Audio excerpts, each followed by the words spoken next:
Let's get it. And we are live. Welcome, ladies and gentlemen, to episode 29 with a question mark. Yeah, it's 29. Yeah. Episode 29 of Filmaholics Entertainment Podcast. We are live on YouTube. Live. That's really it right now. But we are live on YouTube. I'm here today, of course, with the gentleman known as Boo Radley and Vu Polian. Gentlemen, how are we doing today? Welcome to episode 29. Can you guys believe it? We made it. Hey, we're almost at 30. It's good to be here with the boys, and it's just nice to see Vu Polian showing up, you know? Yeah. I can't believe how many episodes we've been able to churn out this year. It's the consistency is key, and we've kept on track. Yeah, man. I think this is episode 10 of the second season. Love it. I think so far. So it's our 10th episode of the year, or 11th. One of them, I think I forgot to upload. Whatever, as Brad says. Whoa. But yeah, episode 10, and we're now a decade old, and we love Vu Polian. Thank you, fan out there. Thank you, fan. But yeah, I mean, today we got a fun rundown for everyone out there watching. Today, as you can see in the title, we got the top comedy films of all time, as well as we're going to go over the final day of news for CinemaCon, which was Disney's day, time to shine. And then from there, we're going to give you a couple movie reviews of some movies we've seen, and then we're going to end the episode hopefully with some FapGPT. So I don't want to take too much of everyone's time, but I mean, again, are you guys ready to rock and roll, or what do you think? Also, I'm pumped. Yeah, and I think I'm trying to wonder how we start the show. But do we want to tell people to subscribe and follow our shit before we get into it, and maybe at the end too? Let's do it. Yeah. Okay. Well, hey, follow and subscribe to our different channels here. I'm trying to think, Vu. Do we have I'm gonna have to pull up a different doc. I got it right here. So our different channels are on Instagram. We're Filmaholics Podcast. Follow us there, as well as follow us on YouTube, which is Filmaholics ENT, capital E, lowercase n and t, and then ear, nose, throat. Ear, nose, throat. Exactly. Doctors. Yeah, and if you're looking for ENT problems as well, go to that page too. So, yeah, boys. I mean, I guess it's been a week since we talked lately. How's the world been for you? What have you guys been up to since we last spoke? And tell us some fun things going on in your life. Time is people want to know. Flying by, because every time we come back here, it is always the best part of the week with the boys, talking movies, talking entertainment. And, I was just happy to be back in the theater yesterday. Kevin and I saw a movie that we will be talking about coming up. And just all the trailers and all the movie posters when we were in the movie theater. Wow, are we going to have a spring and summer that is going to be full of good movies. Yeah, man, I would agree with you. I was doing that. I was doing that same thing. And then we're sitting in the movie last night, and Brad and I go look at each other and go, man, there's so many trailers. But I think that's just because also there's so many good movies coming out. Yeah, you got to promote it, of course. I don't know how I feel about all the trailers. I don't know if I'm the biggest fan of watching 20 minutes of trailers before a movie starts. But they got to make their bank. They got to make their buck somehow. So I don't know. Vu, how about you, man? Yeah, just hanging out, taking advantage of the great weather we're having in this state right now. So hopefully you guys are having state. I like it. Yeah, in D state. Yep. Hopefully you guys are enjoying the weather out there too. But yeah, I just got Apple TV, so taking full advantage of their catalog right now. So I'm sure we'll be going through that later. Yeah. Yes, sir, man. Yes, sir. Apple TV is a life-changing event once you get it. I feel like there's a lot of good stuff on it, but I wonder why. I mean, Apple just doesn't get talked about a lot. Even though I do think it is an app where it's like, you look at consistency, it's really kicking some butt. So Severance, Monarch's on there. Morning Show. What else? Have you guys seen Morning Show? Like that's on my list, but I don't know if I want to get into it yet. I think it's good. It gets a lot of nominations. Jennifer Aniston. Gotta watch Silo. Yeah. Yep. That's on my list. Silo's a good one. Sci-fi kind of shows. That's what I think Apple TV is the best at. Yeah, I think you're right. I mean, dude, speaking of I got to add that to my list of things I'm watching right now. I mean, I'm watching so much TV. I mean, if we're okay, I'm gonna take over next. I'm watching like Fallout, X-Men '97. I'm watching Invincible. Finally finished the first season of Invincible, and I'm watching Shogun. I've got 4 shows that are amazing right now. I can't believe how good Fallout is. I never really played the game. I've been hearing. Yeah, it's a really good show. I recommend it to anybody who out there was a fan, but also just wants a good sci-fi flick that also is really well made. And it's directed by Christopher Nolan's brother, who is normally a writer, Jonathan Nolan. Oh, you know what his other show was? It's him and his wife. Yes, that's right. I think of the one where it was with Fred Armisen. I'm thinking of Fred Armisen. Oh, yeah. Shoot. Yeah, you're right. Portlandia as well. I think he did. Oh, really? Oh, really? That's a wild show. Yeah. or like there's a writer from it. I could be mixing that up, but you're right. Westworld is the one that he's very passionate about. And he said he's going to finish that show in an interview. He said it's going to end. So I guess apparently whatever season happened wasn't the final season. I haven't watched it in a couple of seasons, but I don't know. You know, I think it's popular opinion that it fell off, but I know some of our fellow guests of the pod. Mm-hmm. Actually, Justin has never been on the pod, but he's a huge, he hasn't yet. Huge fan of Westworld. Okay. Yeah, we got to get – that is a show that is not talked about enough. Vu, have you seen it?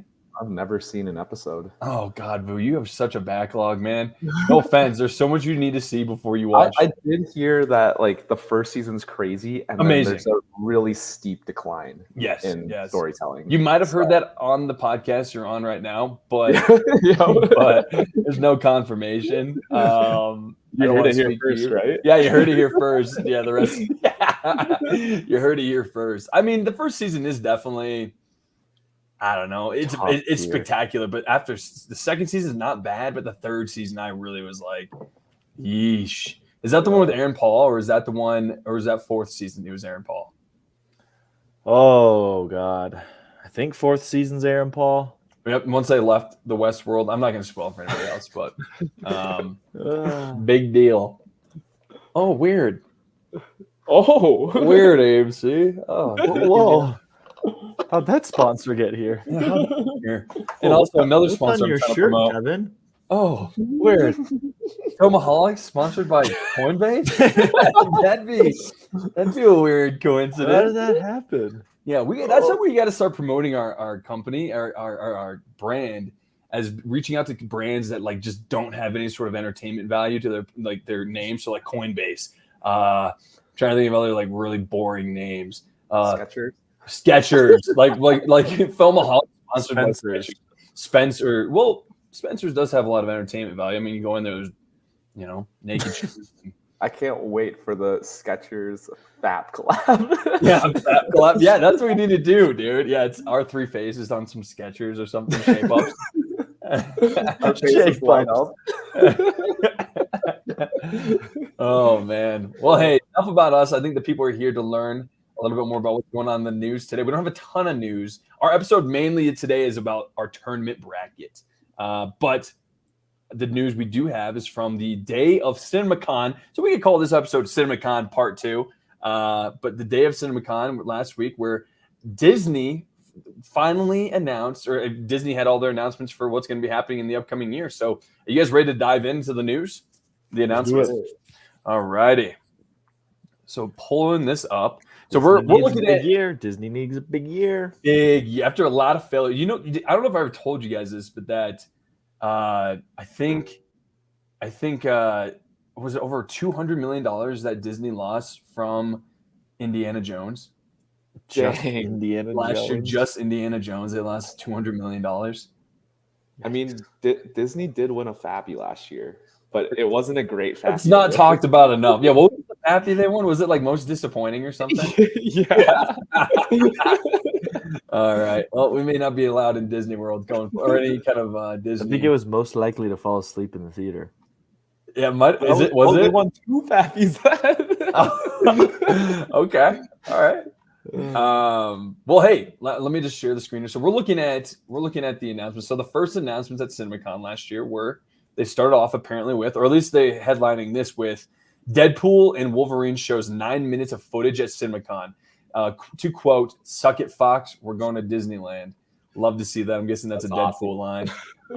It says here, on stage at CinemaCon 2024, Marvel's Kevin Feige introduced 9 minutes of footage from Deadpool and Wolverine. Before the footage was shown, he dropped F-bomb after F-bomb, as he's allowed to say them now because the movie is rated R. Love to hear that.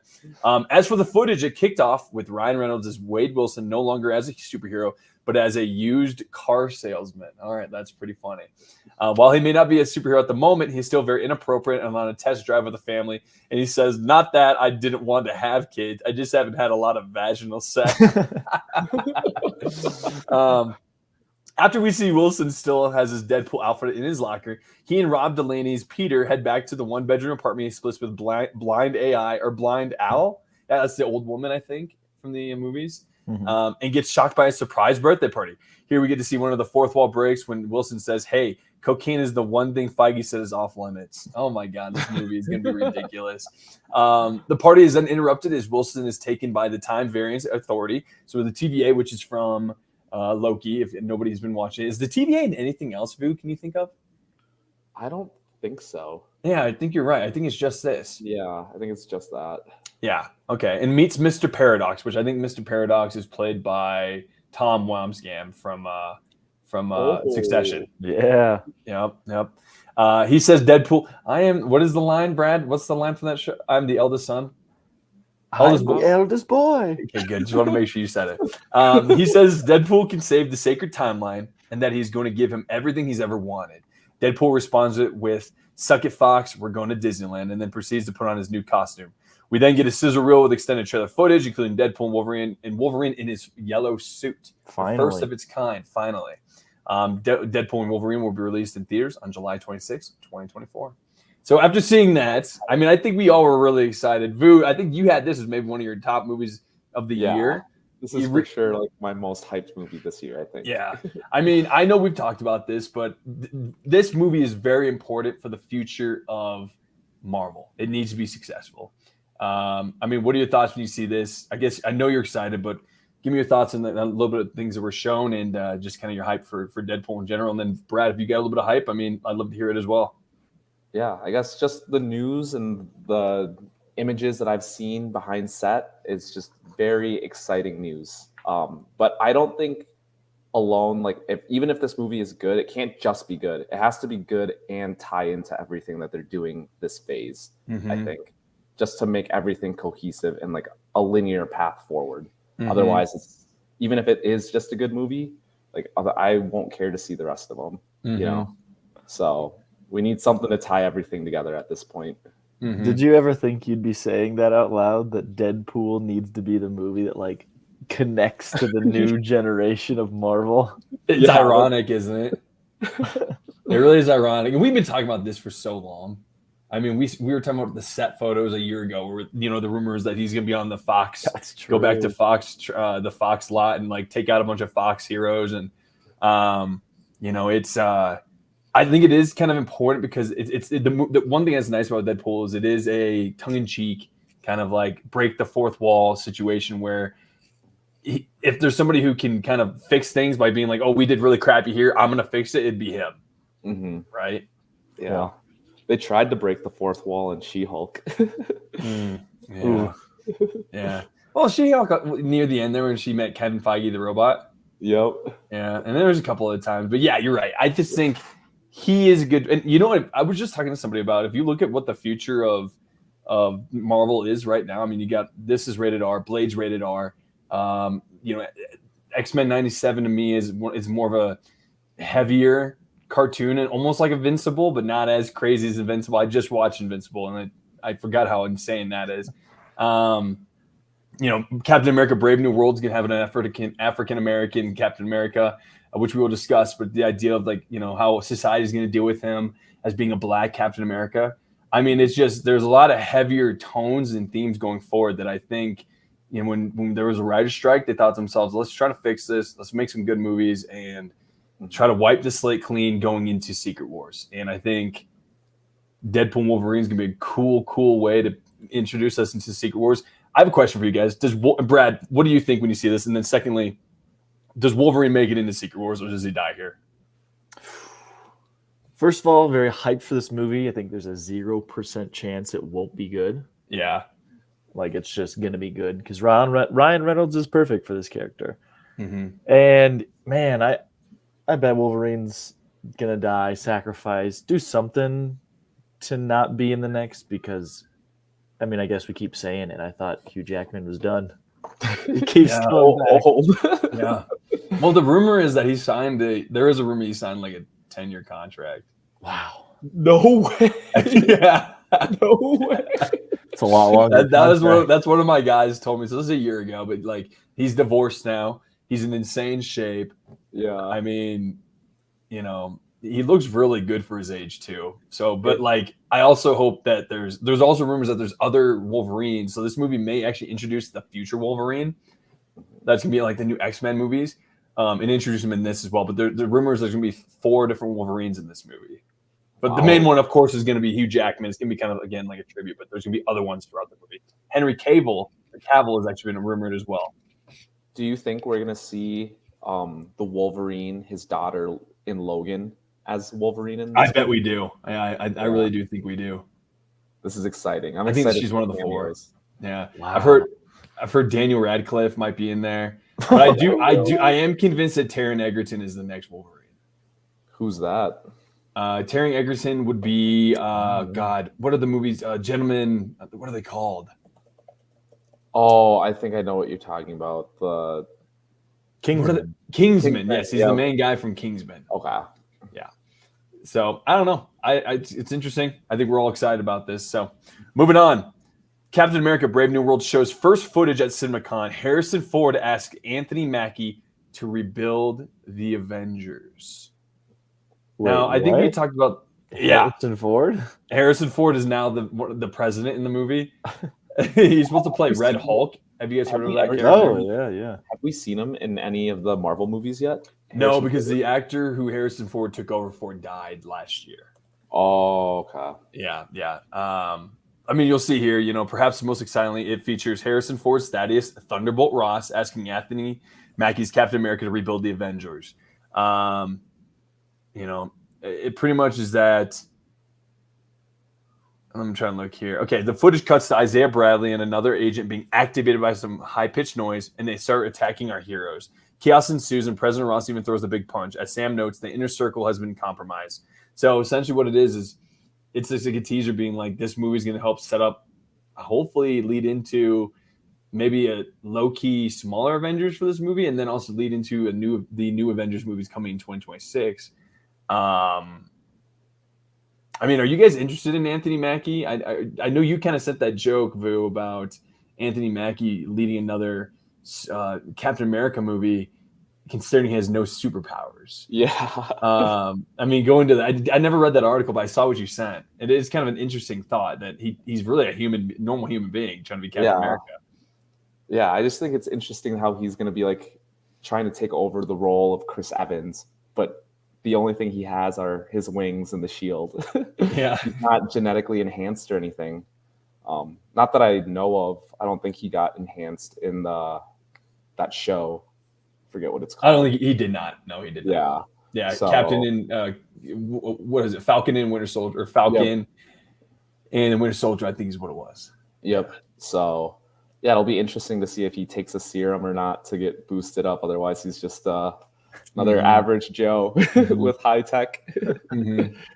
Brad, what are your thoughts? Are you interested in seeing something like this, considering you never saw the TV show? And I guess you saw at the ending Captain America giving him the shield, but I don't know if you're really caught up.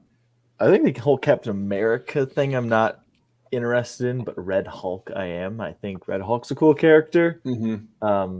Rumored he's going to be in this movie. Died.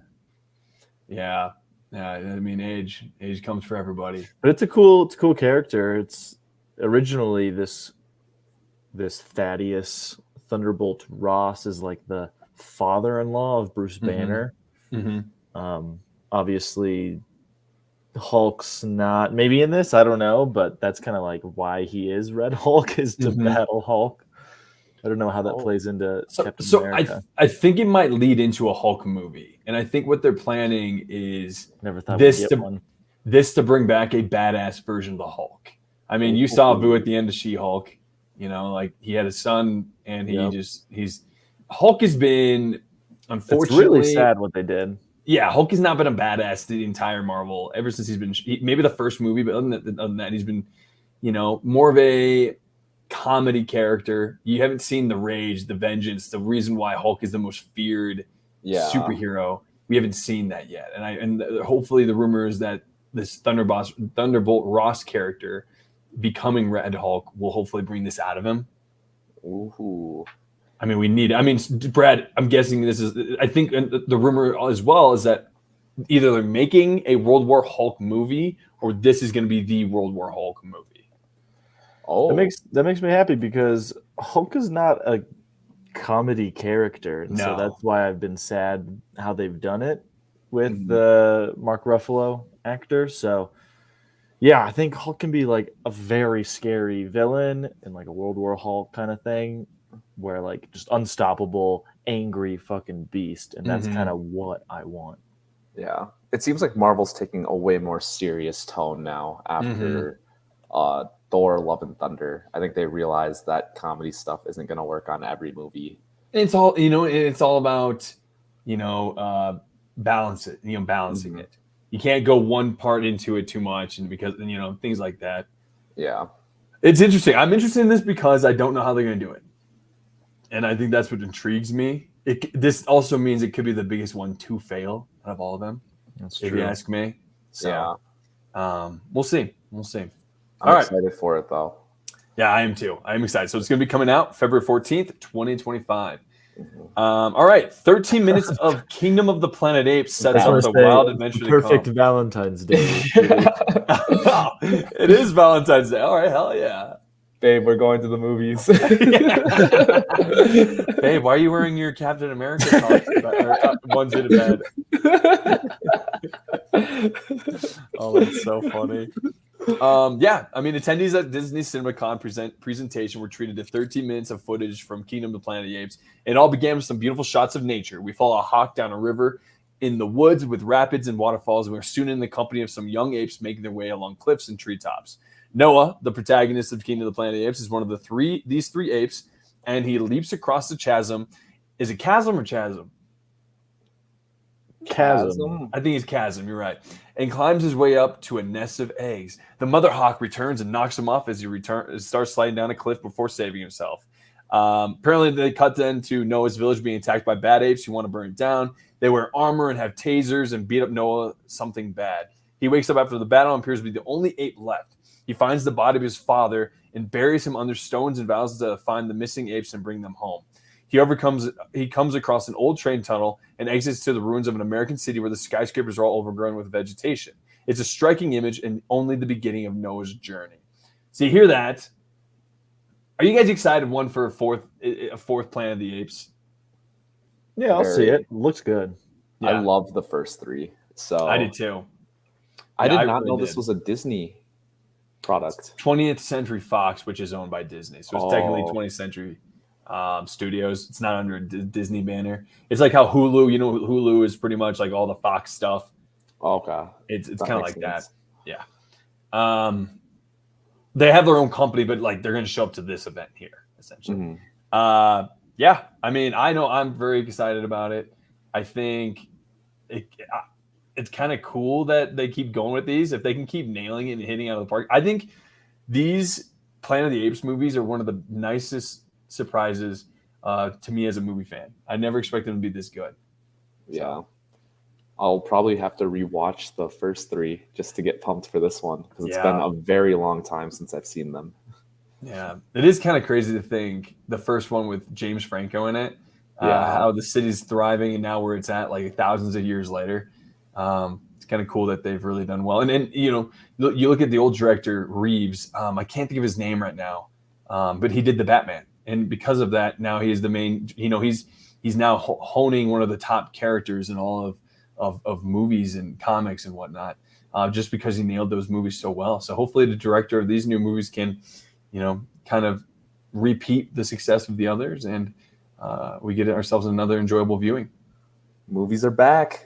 Yeah, man. This year is fun. It's a fun year now that we don't just have superhero movies. You really do have to take a lot of risks and see okay, what movies can succeed in the theaters now? Yeah. No strike helps too. Yeah, that's another thing. Young Woman in the Sea trailer gives the world a look at Daisy Ridley as an Olympic swimmer defying all the odds. I saw this trailer. I'm gonna probably skip. It's just essentially she's gonna be, unless you guys want to talk about it, but she's swimming across the English Channel, which is crazy. Yeah, 20-something miles, I think it is. So, kind of insane. Yeah, 21-mile swim from France to England through the English Channel. It's not like that we're not excited about it. I will say it is being produced by Jerry Bruckheimer, which is kind of a cool thing. He did like National Treasure is one of my favorites. He's done a lot of movies, but I just don't know enough about this to talk about it too much.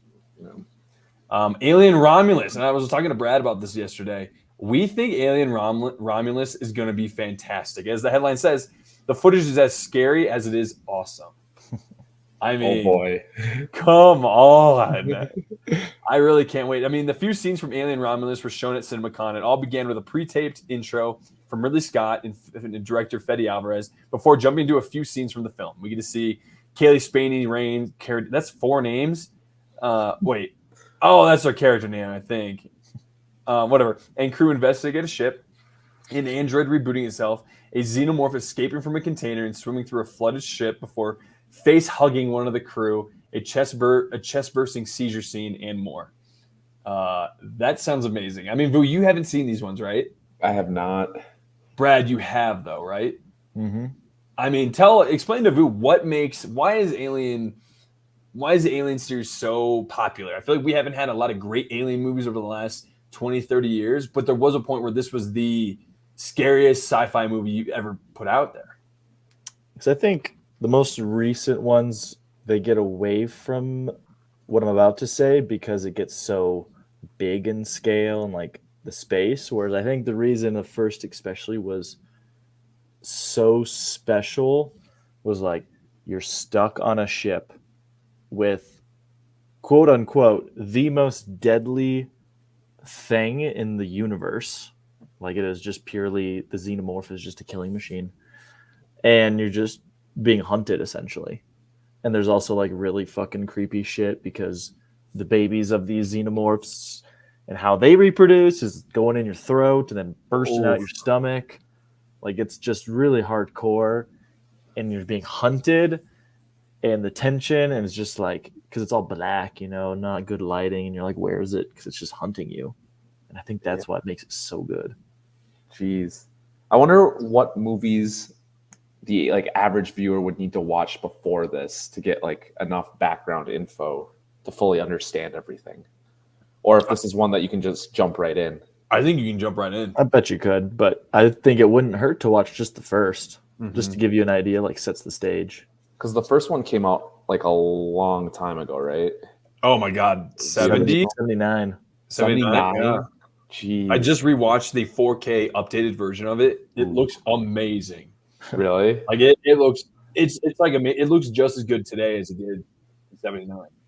Wow. That's one of the things too. It holds up for sure in its value, and yeah, it's a crazy movie. I even saw Aliens. Aliens is on Max right now, and I want to see that. But that's more of less of a horror take and more of a sci-fi approach to things.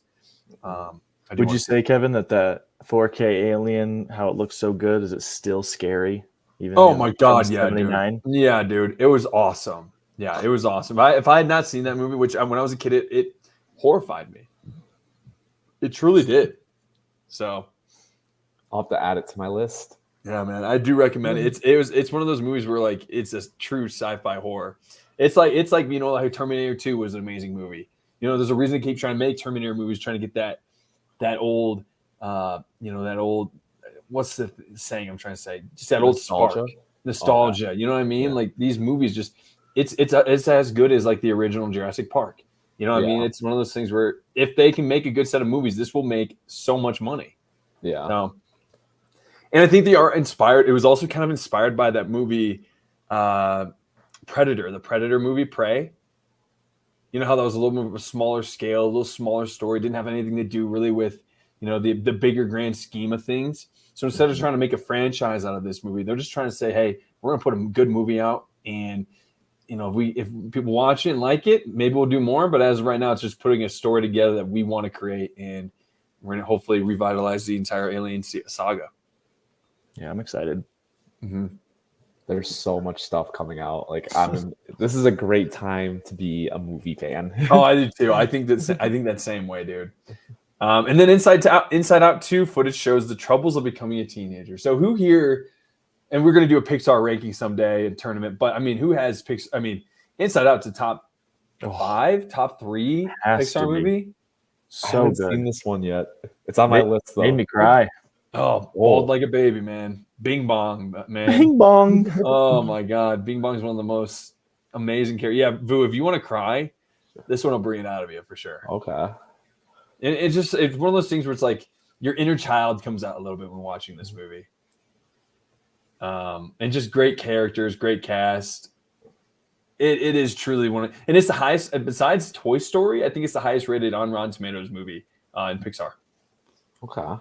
So how do you guys feel about like Disney moving towards like sequels on all these Pixar movies versus, coming out with an original one? I mean, last year the original one sucked. Yeah, I remember. That's all I gotta say. Elementals. Elementals wasn't good. So I'm more of just, if it's a sequel, make it a good sequel. Okay. Yeah, I was never expecting a sequel to Inside Out. Yeah, same. But it makes sense because you can bring in more emotions because the character grows, and I think that's a genius idea. Mm-hmm. Mm-hmm. I think 2020 messed up Disney in the sense, like, did you guys, anybody here see Lightyear? No. That's a problem. You know what I mean? Like, normally people would see like Inside Out, and you see Toy Story, and you see Invincibles, and you see Finding Nemo. And I think Lightyear was kind of more of an adult approach to it, but also at the same time, it was like, it wasn't a Toy Story connection. And then you got Elemental. I mean, right now, Disney thought, all right, let's make a sequel to the highest rated Pixar movie and see if we can get a little bit of that magic back. And right now, hey, I just need the magic back. If I was I'm not a fan of Disney, of course, but we just need the magic back. So, we're here for it. Yeah, I think so too. And then Mufasa, the Lion King, gets a quick yet beautiful first look. And then, so I'm excited. I mean, did you guys like did you guys see the Lion King one from like the live action one? I haven't seen a single live action Disney. Oh, okay. Oh yeah, I don't want to. No, totally fine, Brad. Seriously, it's cool. It's cool. You have a movie podcast. It's cool. I think it's cool that you're rebelling. And then, of course, I never saw I've tried watching it, but Moana 2 footage teases a new adventures ahead. Tried watching? You didn't Moana? Yeah. What? I know. Isn't that crazy? That like, or it's such a different podcast. Like the people here. Yeah, I couldn't finish it. Wow. It was dark. I'll say it's during my stoner years, and I probably just got way too baked, and I didn't get it. Yes, some of the best music. Yeah, I know. That's what everyone says. Lin-Manuel Miranda. Yeah, the music was crazy. Were you guys excited for Moana 2? Okay, stop attacking me. Very. All right, good.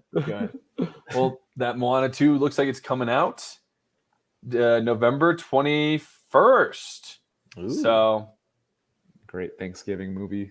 Yeah, man. Oh, and then apparently The Amateur is a Tale of Blackmail and Revenge with Rami Malek, who I love from Mr. Robot. He's a great actor. So, all right. Well, that is the news from CinemaCon. Disney, I think, came out and put up a banger of a CinemaCon for everybody to watch out there and check out. And because of that, I think we as fans have now I'm looking forward to a lot of their stuff. I mean, after kind of a terrible year, if you ask me, from Disney, it looks like 24 and 25 is going to be coming out coming out hot. So any other final thoughts you guys want to say about this before we move on? I'm here for the comeback. You should watch Moana. Yes. Okay. Okay, Brad. Okay, Boo. All right. Stop. And this time, don't do drugs. Yeah, good point. Fuck you. I love doing that. What would you like on your order? All right. Cool, man. Well, hey, then let's move on into the main event, or I guess the big thing while we're here today, the return of the Tournament Bracket Challenge, Filmaholics Tournament Bracket Challenge. And today we're doing kind of a big bracket, if you ask me. Today's bracket is And I'm trying to think, do we want to separate like this one from, because I know we're trying to do brackets and tournaments. We never really discussed that before the episode, and I honestly didn't think it was going to take 30 minutes to do this. Do we want to do the other stuff and then this, or do we want to just keep this one episode? Because it may not go, I don't think it's going to be too long, but who knows? Yeah. Up to you guys. Let's do our reviews and then end with the bracket. Okay, I like that idea. I like that idea too. Okay. All right, then let's move on to our movie reviews of the week. Let me pull it up. Vu, how about you go first? You got a nice little list here. Yeah, you want to go first, Vu? Yeah, so with getting Apple TV, I had to start diving into the content they had, and I've heard a lot about Severance, a lot from this podcast too. You know, you hear it first here. So, but yeah, binged Severance season 1. It is so good. Probably one of like the greatest first seasons I've watched. Wow. Let's go. I didn't know. It lets you know out there, ladies and gentlemen. He did not tell us that one bit. He did not preface this. He just goes, I finished it. Yeah. Honestly, you forgot to tell us you finished it. Yeah. I was holding it a secret for this episode, but that show is crazy. Like there's just so many different aspects going on and just a unique idea. And it's so trippy. Like I was already looking up like when season 2 coming out because I need to know what happens. Yeah. Oh yeah, man. The twists and the turns. I'm glad I finally watched it because I understand the hype that I've heard about it now. It all makes sense. Well, what were you going through when you found out that Helly, the character Helly, was actually a part of the Egan family? Egan family. That last episode was crazy. When she was like walking with like the reception lady, I was like, what is she doing here? And then you find out that Mark's wife is actually, spoiler alert, like the wellness person in the company, and she's still alive. Like there's just so much going on. Like the character development is awesome. Like Bert's awesome. The other guy in the group is hilarious. Like Dylan is so funny. Oh. But yeah. After the first episode, I was like, I feel like Mrs. Selvig isn't really severed. Like, I got a vibe, and my vibe was right. Yeah. But very good show. Looking forward to season 2 already. Hopefully, we'll get it. I heard sometime this year, but we'll see. Yeah, I think that it is rumored supposed to be this year or next year. But you know who my favorite character was Irving, John Turturro's character. So I love the John Turturro's like career renaissance he's had, where he's been given roles to really show his acting chops. So he was in like Transformers. You're right, he was in Transformers.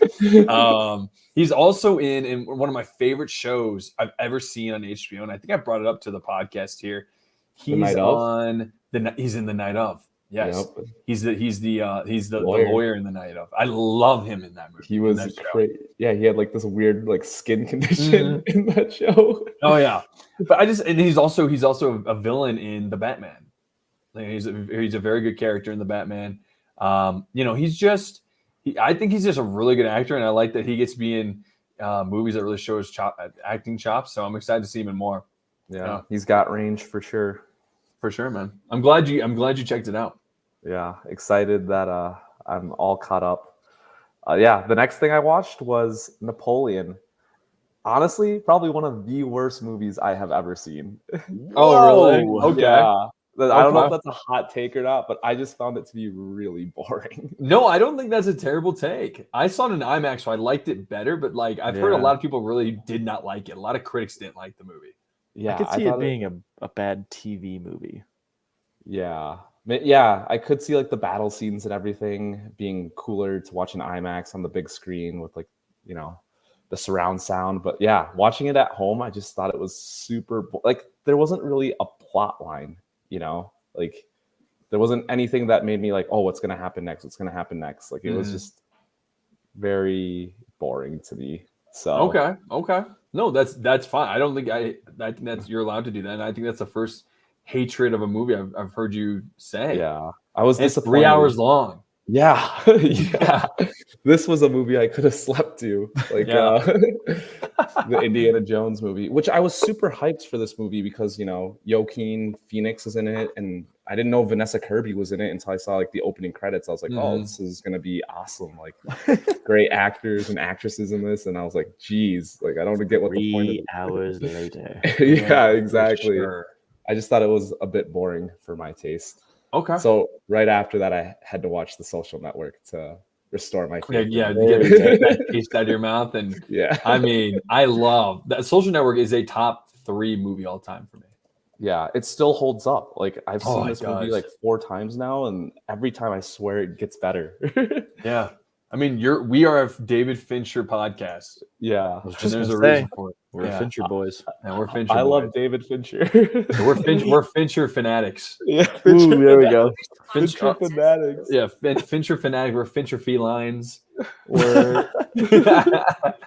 Oh, boys, not to be. I just realized we're doing a live episode.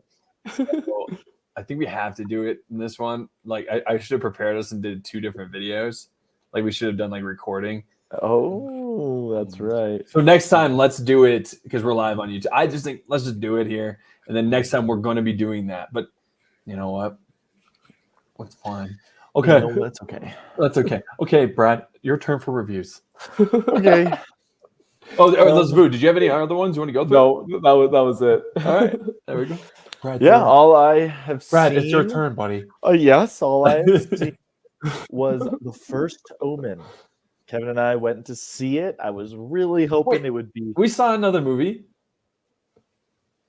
Have we not talked about Civil War? Yeah, we haven't talked about it yet. Oh, you guys saw Civil War? Yeah, we did. But you want to go through First Omen first, and then we can go through. I want to talk both with you. Let's end First Civil Omen. War. I don't even need to waste any time on it. I was really hyped for it. Yeah. I thought the trailers were fucking scary, and I was hoping that this would be a spooky movie because there hasn't been a good spooky movie, but it fell flat. Yeah. I was disappointed. What was the plot line of this one? It's a prequel to The Omen, which is a story about essentially the devil Antichrist, child, really, right? the devil's son. Yeah. It's from like the 70s or 80s. The movie came out. Yeah. Okay. So it's like, how did he get born, and what's his like story before? It's like leading into it. Yeah. It was fine. It was fine. Yeah. Kevin, what'd you think?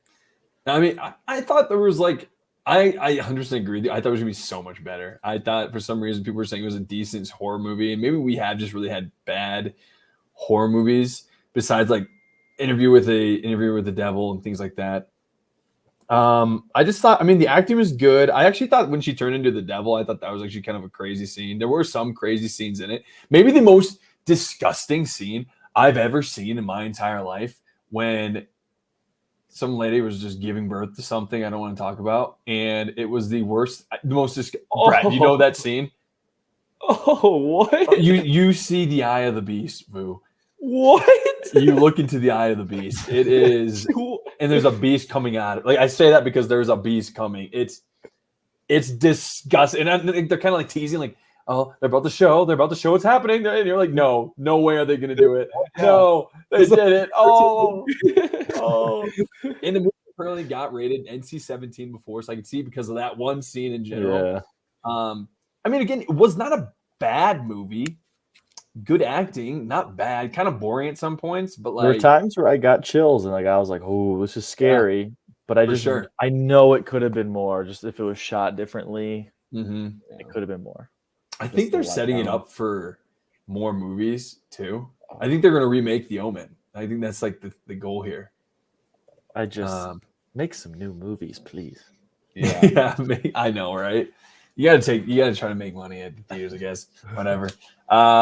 And then the last review, and maybe one of my favorite movies of the year, Civil War. Which controversial, of course, because it is a movie that is about, it takes place in a civil war in America, but it is truly about journalists during Civil War. And I'm not going to spoil anything because I want you to check it out. It is a great movie. Brad texted me beforehand. He had read somewhere online that there was, he wanted a little bit more of a social. How would you say it, Brad? You wanted what were you looking for out of this movie? More social commentary. Yeah. Because like Civil War, whoa, election year, whoa, there's a lot of division, right. whoa. Yeah, right. And it's those who have and have not watched our podcast is the big division. And but like, I mean, just Brad, what did you think of the movie itself? I was even more pleasantly surprised by it with the direction it took, being about photojournalism, war journalism. I thought that was such a cool way to put a war film on its side. And it is a war film still. Like for those out there who are looking for guns and loud noises and bombs and shooting and death, it's there. It's tense, it's nonstop. Where the movie starts is definitely towards the end of this whole thing. So like you just go. And I recommend it so highly, Vu. You got to see it in theaters. Wow. Phenomenal acting. What did you think of the actors and actresses, Brad? Stupendous. I was not wishing for more out of anybody. I thought Kirsten Dunst played a phenomenal character. They all understood their assignment. Yeah. This is like her first big role in a long time. I whispered that to Lindsay. It really is. Yeah. She was in Fargo. That's the last one I saw her with. So this movie lived up to the hype then. Yeah, I think it did for sure. I think there's a lot of people who do like it and don't like it. And it's completely fine why you don't like it. I can see it maybe, but you're wrong. No, I'm kidding. But I think it is going to be one where not everyone's going to like it, and I think that's fine. You know, when you put a movie that's called Civil War and it takes place during today's world, you know, some people are maybe more expecting more of a bombing and shooting and kind of more of an action flick, whereas this one takes a different approach. But I don't think the approach is wrong. You know? I was reading an article on The Ringer, and it was talking about how this is the most A24 movie we had the biggest budget, and they think that A24 is only going to get bigger. Yeah, I think so too. Which A24 has been on a hot. They've been on a hot streak. I think they swept something in the article. Some sort of awards or something that was just. I mean, they won all the awards last year for Everything Everywhere All at Once. You know what I mean? Like they really are coming up. What did you think of the guy from Narcos? Being that I think he was my favorite character because I thought I thought he did such a great job. He was my favorite character for that movie. When I watched the trailer, I was like, "There's no way Pablo Escobar is." Yeah, right. Skinny Pablo Escobar. Yep. No, I thought it was superb. I thought he was a great foil or like a great opposite to Kirsten Dunst's character in terms of like energy and personality and stuff. But it's great. If you've seen Dune, the guy is in Dune 1 that's in Civil War. I can't remember his name. He's the weird human computer. Yes, you're right. That guy. Yep. Yeah. I just recommend anybody out there to see it. You know, don't read what you're reading online, and because there is some good things. I think it has good reviews on Rotten Tomatoes, but at the same time, I think it's gonna be a movie that's gonna get nominated for an Oscar? Probably not. But I do think that it adds to Alex Garland's lineage of great films and TV shows he's been writing lately. I mean, he did Annihilation, he did this one, he did Ex Machina, he did Devs, which I've liked all of them. So wasn't this his last movie? Apparently, yeah. So we'll see. I don't think there's ever a last for anybody. He might get inspired someday down the line. And he's also not that old either, but he gets a headline or two now. So. Vu, are you going to see it, you think? Yeah, for sure. Good. I was actually going to see it tonight, but the pod comes first. The pod comes first, baby. Are you thinking about seeing it tomorrow? Maybe, yeah. All right. Definitely check it out, hopefully brother. Soon. Hopefully before our next pod. Love it, dude. Yes. Let's go, dude. All right. Well, then, is there anything else we want to review here, Brad? No. No, Invincible. I just finished Invincible, the show. It is fantastic. It captivated me. It doesn't matter. It's just a good story. I don't care if that's animation. I think that's the only. But I think also this show has been known to be a great animation film or TV show. It's hilarious. It's violent. You know, that last episode is one of the most violent things I've ever seen in my entire life. It was like Dragon Ball Z on steroids in a way. Jeez. You know what I mean? It was pretty insane. Wouldn't you agree, Brad? Yeah, it's definitely not for children. Yeah, it's not for children.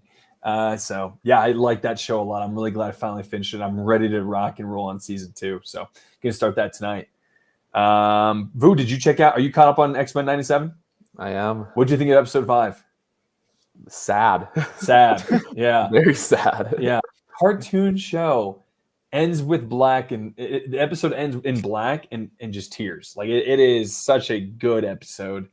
Yeah. I mean, did you like it or was it just sad? I don't know. I guess I liked it, but I was like, oh wow, they're just really offing X-Men at this point. They kind of are, yeah. Which I do think Magneto's coming back. I don't think he's gone. Yeah, but I think Gambit might be. Yeah, for sure. Yeah. He's done. So yeah, it's just one of those shows where it is taking adult themes and tones and interact or putting it into its TV show, and I think it's one of the best TV shows right now. I really do enjoy my 30 minutes watching it. Yeah, there's so many different love triangles in this show. It's crazy, you know. Yeah. Oh yeah, for sure, man. Yeah, it is dramatic. It's very dramatic. It's kind of soap opera at some points. I mean, I love the triangle between Logan. I think Jane and Cyclops. Also, this show has made Cyclops. It has fixed Cyclops for me. Cyclops is my favorite X-Men right now. Yeah. In the movies that I've watched in the past, he's kind of a bitch. They made James Marsden a bitch. James Marsden. Yeah. He was so sick in this show, bro. He's literally the leader. I feel like because Wolverine became so popular that he took a back seat. In the new X-Men movies, all I want is them to make Wolverine, of course, a very important character, but I need Cyclops to be the main guy. Yeah. The leader. Yeah, it's cool to kind of see Wolverine like not alpha male. Yeah. Essentially in this show. Yeah, I agree with you, man. I agree. All right. Well, boys, are we ready for the tournament? The bracketology tournament of champions and friendship for everyone? Absolutely, we are. Let's see what the committee cooked up. All right, so the committee, this is a controversial take, but what this is what we rank as a Filmaholics. Filmaholics committee actually polled about 1,000 people asking, what are your guys' favorite movies? What are the best movies out there in the world? So now there may be some comedies out there, like Caddyshack's not on the list, which is a great comedy. But I think most overall, this has some of the best comedies of all time on it. So I think it might be a controversial list, of course, when you come up with something that's going to be the best of, but I think we got 32 of the best movies out there and that we're all going to be talking about. So you guys ready to see what the committee came up with? Let's see it. All right. The moment we've all been ready to get for. mad. Yeah, get ready to get pissed. Selection Tuesday. Selection Tuesday. All right, let's start the tournament. Run the tournament. Okay, wants me to start a community. No, I just want to start it. Oh my God. Sorry, 1 second. You guys want to talk about something while I figure this out? The committee didn't help me. You know, while we have some dead time and we're in the mood of reviews, I would like to review, unrelated to anyone where anyone lives, is the Minnesota Timberwolves NBA season. Okay. Oh, and we're live. Oh, wow, crazy. We're it's ready. It's good to go. Wow, the committee's really a dick. Shout out Anthony Edwards. And screw Thunder for getting that number 1 seed, dude. Yeah. That was some BS. Yeah, Secord was ranting to me about it, justifiably, but like it's so stupid how they got the number 1 seed. What did Minnesota end up with? The 2? 3. They gave them the 3. Yeah, tiebreakers. That's BS. I thought they did well against the Nuggets.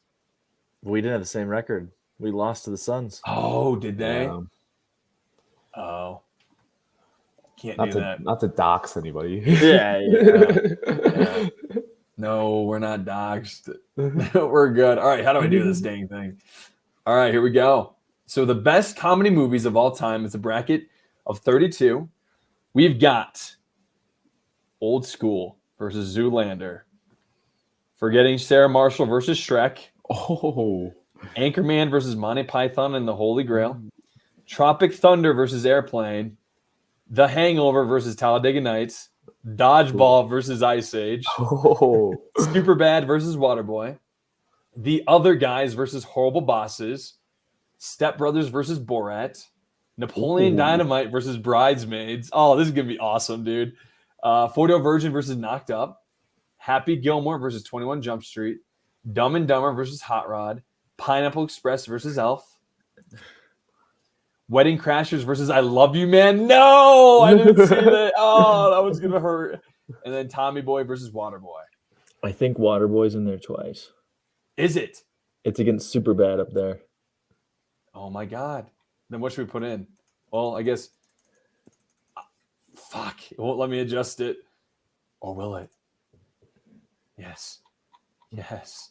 Thank you. You guys can see how the cheese is made or how the milk is made or whatever the damn statement is. What should we put in instead of Waterboy? Scary movie. Oh, one or two. All right, let's do Scary Movie. Yeah, those are fun movies. Those are good ones. All right. Oh, I wish I Love You Man would move on, but it's gonna get whatever or whatever. You know who knows? Who fucking knows? Who fucking knows? All right, here we go. no tampering, Kev. No tampering. You're right, man. Apologize. Start now. Oh, damn it! I knew this was gonna be a dang thing. Okay, here we go. Get back to the bracket. Start the tournament. All participants are ready. All right, guys. We've got Old School versus Zoolander. So Old School, and it is ranked. I forgot how it was ranked. Essentially, this was like a list made by, I think it was Rolling Stone, like some of the best movie comedies of all time. It had 64 originally on the list, but I brought it down to 32, which I thought movies we may have all seen. So yeah, Old School is the number 1 seed going against the number 32 seed, which is Zoolander. Have you guys seen both? Wow. Is it sacrilegious that I haven't seen either? Whoa. Oh no. Okay. All right. Well, kinda. Brad, I mean, out of all these two, what do you like the most, and what do you think moves on? I do think the 1 seed should move on. I do think too. Old School really is a quality movie, but Zoolander is fun. It's unique.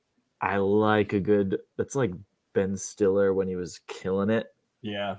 I just rewatched it with Lindsay recently, and she loves it. Yeah. Yeah. I don't think she's seen Old School though. Okay. Old School definitely seems like your typical young man movie.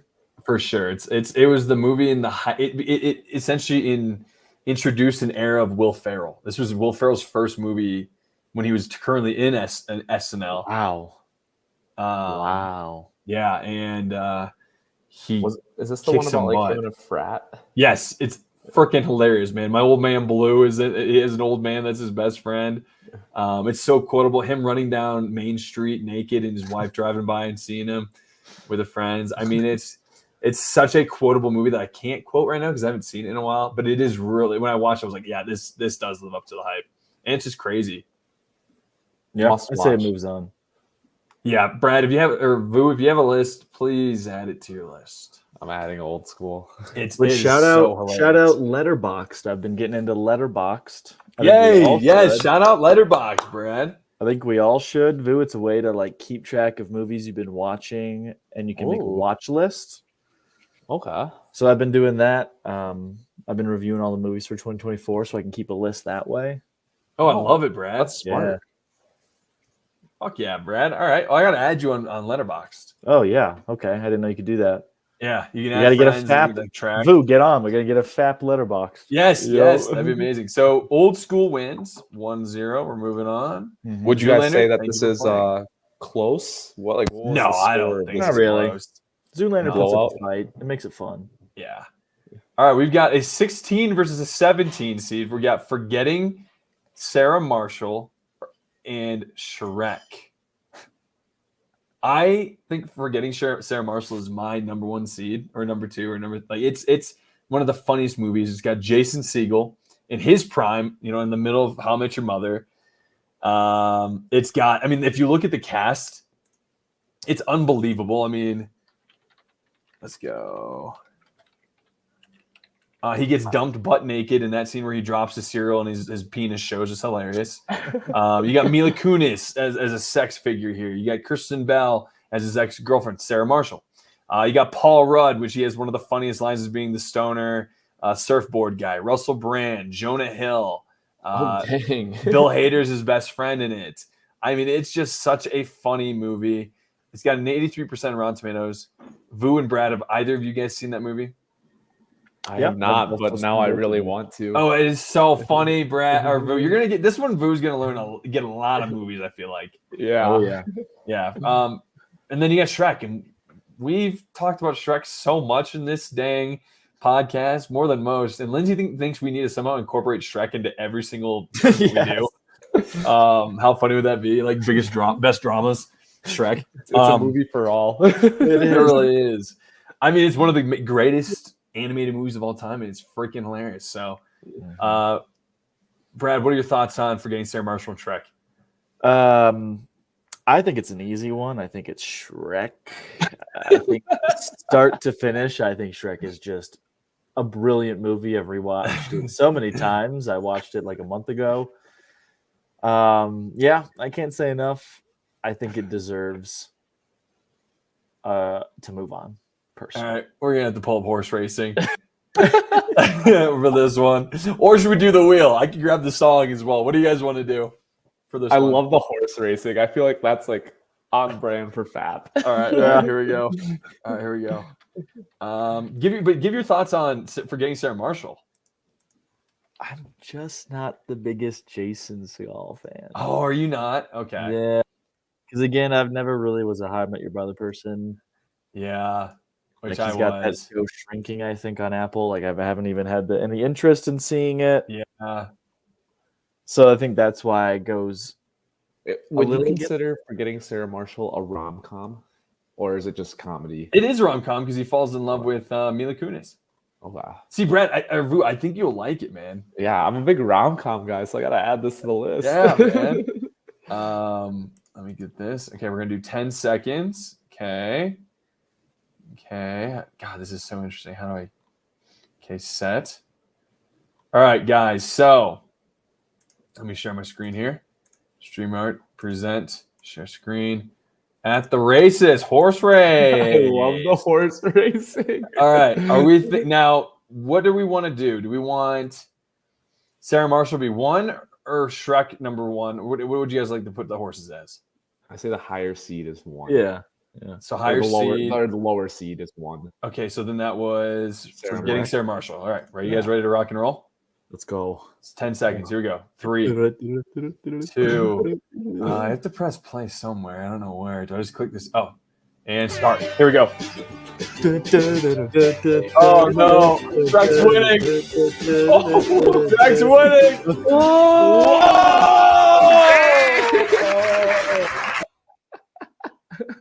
Let's go. And how do I pause this damn thing? I can't wait till we get a sponsorship from Bovada. Yeah, Shrek's moving on. Holy cow. I think that's the first upset of the day. I guess technically it is. All right, here we go. Dang, man. I thought Forgetting Sarah Marshall was going to go far. Yes, not. Here we go. All right. Anchorman versus Monty Python and the Holy Grail. Gentlemen, have either of you seen these movies? I think so. It's been a while since Monty Python. Yeah, I think I have Monty Python on here as one of those that if there's comedy movies you have to see in your lifetime, this is one of them. It's from like the 70s. Is that correct, boys? Ooh, yeah. Oh, I didn't know I wasn't sharing the screen here. 1975. Yeah, 1975 versus Anchorman, which some would say is maybe the greatest character that Will Ferrell's ever played. I mean, I just recently rewatched this one too. It is pretty hilarious as well. Go fuck yourself, San Diego. Yeah. Just such a funny movie. But I think all-star cast. Yeah, with an all-star cast. That's true. I think if you look in the lineage and the history of comedies, Monty Python, I think still loses to Anchorman, honestly. I think Anchorman, this one's kind of is a blow-away if you ask me. Yeah. I say Monty Python if I'm No, you're fine. Brad, go on. I don't know. I just think there's so many bits in Monty Python that I haven't seen it since I was younger, but goddamn, is it fun? Yeah. We are the knights who say "Ning." Yeah. I like when they're trying to get inside the castle and these guys are up top. They're just throwing things over at him. Yep. I think it's really funny. I mean, Anchorman is such a banger too. It's so hard, and I think Anchorman is one of my favorite, just like random scenes where Jack Black punts his dog off the bridge. Oh, I forgot about that. Like, I don't even think you see Jack Black again. I think he's just in that scene. I love it when in Anchorman he brings out the Panther, Paul Rudd, the cologne that's the Panther, and sprays himself, and he does the iconic line that works 60% of the time, 100% of the time, and so he sprays himself, and everyone starts going, oh my god, what's that smell? People start shrieking and screaming. The smell of it, it is so funny. And I will also say that it got a sequel, which is a rare thing for comedies nowadays to get a sequel because it's just such a risk. Monty Python, though, was a sequel or was it the original? I'm trying to remember. Do you know, Brad? Because it's part of like it was like a comedy troupe before. Yeah, right. But because the meaning of life was after. Okay. Vu, which one? What do you pick out of these two? I think I'd have to pick Anchorman. Just because it's so iconic. Ron Burgundy is so iconic. Yeah, he really is good. Well, Ron Burgundy moves on. Will Ferrell is now 2 for 2. Yeah. Will Ferrell, elite. All right, Tropic Thunder versus Airplane. I think this is actually my favorite comedy of all time. I'm picking Tropic Thunder. Airplane is. I just recently watched that in 2020. It is really funny. It is essentially Scary Movie before Scary Movie came out. And it's like kind of like what are the other movies that have come out? Like superhero movie was kind of like that, where it's just slapstick. I'm trying to describe what they are like, but it's just like it's like super parody. Yeah. Just ridiculous. Every scene, literally every scene is something trying to make fun of something, I guess, or parodying something. But Tropic Thunder, I just recently rewatched a couple of lines. I mean, Matthew McConaughey, Tom Cruise, his first comedy role he's ever been in, and he was wearing makeup in that movie. He's the fat guy he's the agent that gets him out of. He's like, I'm gonna fuck your face. And he goes, my name is Flaming Dragon.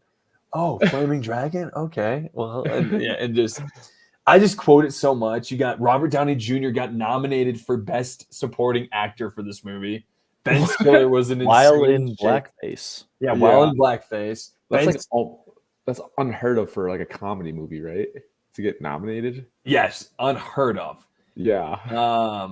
Jack Black's in it. You know what I mean? Like as the cocaine addicted super actor from the farting movies. Bill Hader again is in this one too.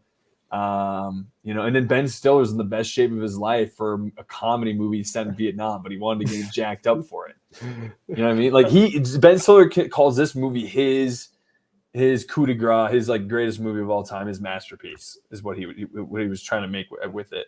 And it was the first comedy that was kind of like an action comedy. So I choose this one. Airplane's a great movie. I know the historical value behind it, but I myself choose Tropic Thunder. I've heard so many good things about Tropic Thunder, and it's been on my list for so long. I just haven't had a chance to watch it yet. Oh, watch it as soon as you can. If you ask me, more than Old School. You guys know which one's going to go far for me. I'm already spoiling it. Brad, what about you, man? What are you thinking? Yeah, I think Tropic Thunder over that one. It's just such a fun movie. And again, Ben Stiller, he had a kind of like a Will Ferrell, just like incredible run of great movies too. Yeah, and this was up there. Mm-hmm.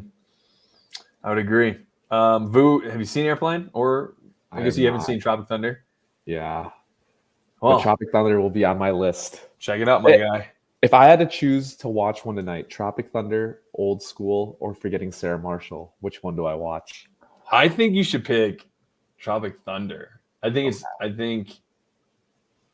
if you're watching with Rachel, watch Forgetting Sarah Marshall, I think. Yeah. Old School is if you were like the boys. Yeah. Oh, wow. You know what I mean? So, all right. The Hangover versus Talladega Nights. Oh. What do you guys say? Oh, so hard. Vu, have you seen both? Yeah, both are fantastic movies. but I think I have to give it to The Hangover just because how iconic it was and how young we were. And everybody was talking about The Hangover when it came out. It was like the movie. Yeah, like everybody around school was talking about The Hangover. Bradley Cooper became the actor he is today because of that movie. Same with Zach Galifianakis. And then Ed Helms, it was his first movie outside of The Office. Damn. That was what Bradley Cooper got famous off. Like that was his. Like, he was always a side character in things, whereas this Yeah. is the one he truly was like kind of the main guy, or at least he was the sex appeal. Okay. Also, I think was this Ken Jeong after Community? Yes. So this was also his first. Or it was think during. It was like Chow. during it. Leslie Chow. Yeah, Leslie Chow. So funny. When he jumps out of the trunk of the car, butt ass naked. Oh my god. I love him as the piece of shit or the asshole in this movie. Oh, I mean, the scene where he goes, what is it? He goes, do you think I could take care of a child? And Ed Helms responds with, I don't think you should be even near a child. And then he opens the door and the door hits the child in the face. I mean, there's so many quotable things. I mean, this is one of those movies where like my buddies and I went to Vegas for 18 just because of that movie. Like we did a road trip to LA, but like we made a stop in Vegas thinking we were cool like that crew. You know what I mean? Yeah. Nobody got stuck on the roof though, hopefully. No, it didn't. Unfortunately, we couldn't even get a nice hotel. We just stayed in like this shitty, like strippers were out or hookers were outside of it. Like because you were 18, you have to be 21 to stay in them. You have to be 21 to stay in the strip? Yeah, you do. I did not even. Oh, unless or to rent a hotel. Oh, I gotcha. Oh. Yeah. Brad, what do you think? Yeah, I think Hangover wins, but I mean Talladega Nights was also a banger too. Yeah, this was post Step Brothers, correct? I do not think so. You think it was before Step Brothers? Talladega Nights was 2006. I think Step Brothers was 2004. 2008. Wow, this led into Step Brothers. Yeah, this was John C. Reilly, Will Ferrell's first one together. I did not know that. What a collab. Wow. I mean, and it is hilarious too. I love that scene where John C. Reilly's sitting in that big house he stole from Will Ferrell and he keeps thinking there's ghosts there. He thinks it's haunted. I like the little kids when they're eating that like Burger King dinner.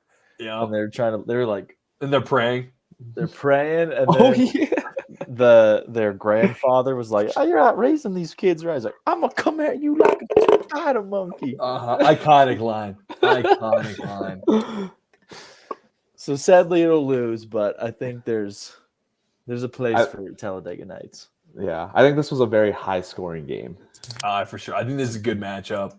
Yeah. But I think The Hangover, I mean, they got 3 movies, you know, and like you don't get 3 movies without doing something right. So none of the other movies. Did you guys like any of the other Hangover movies?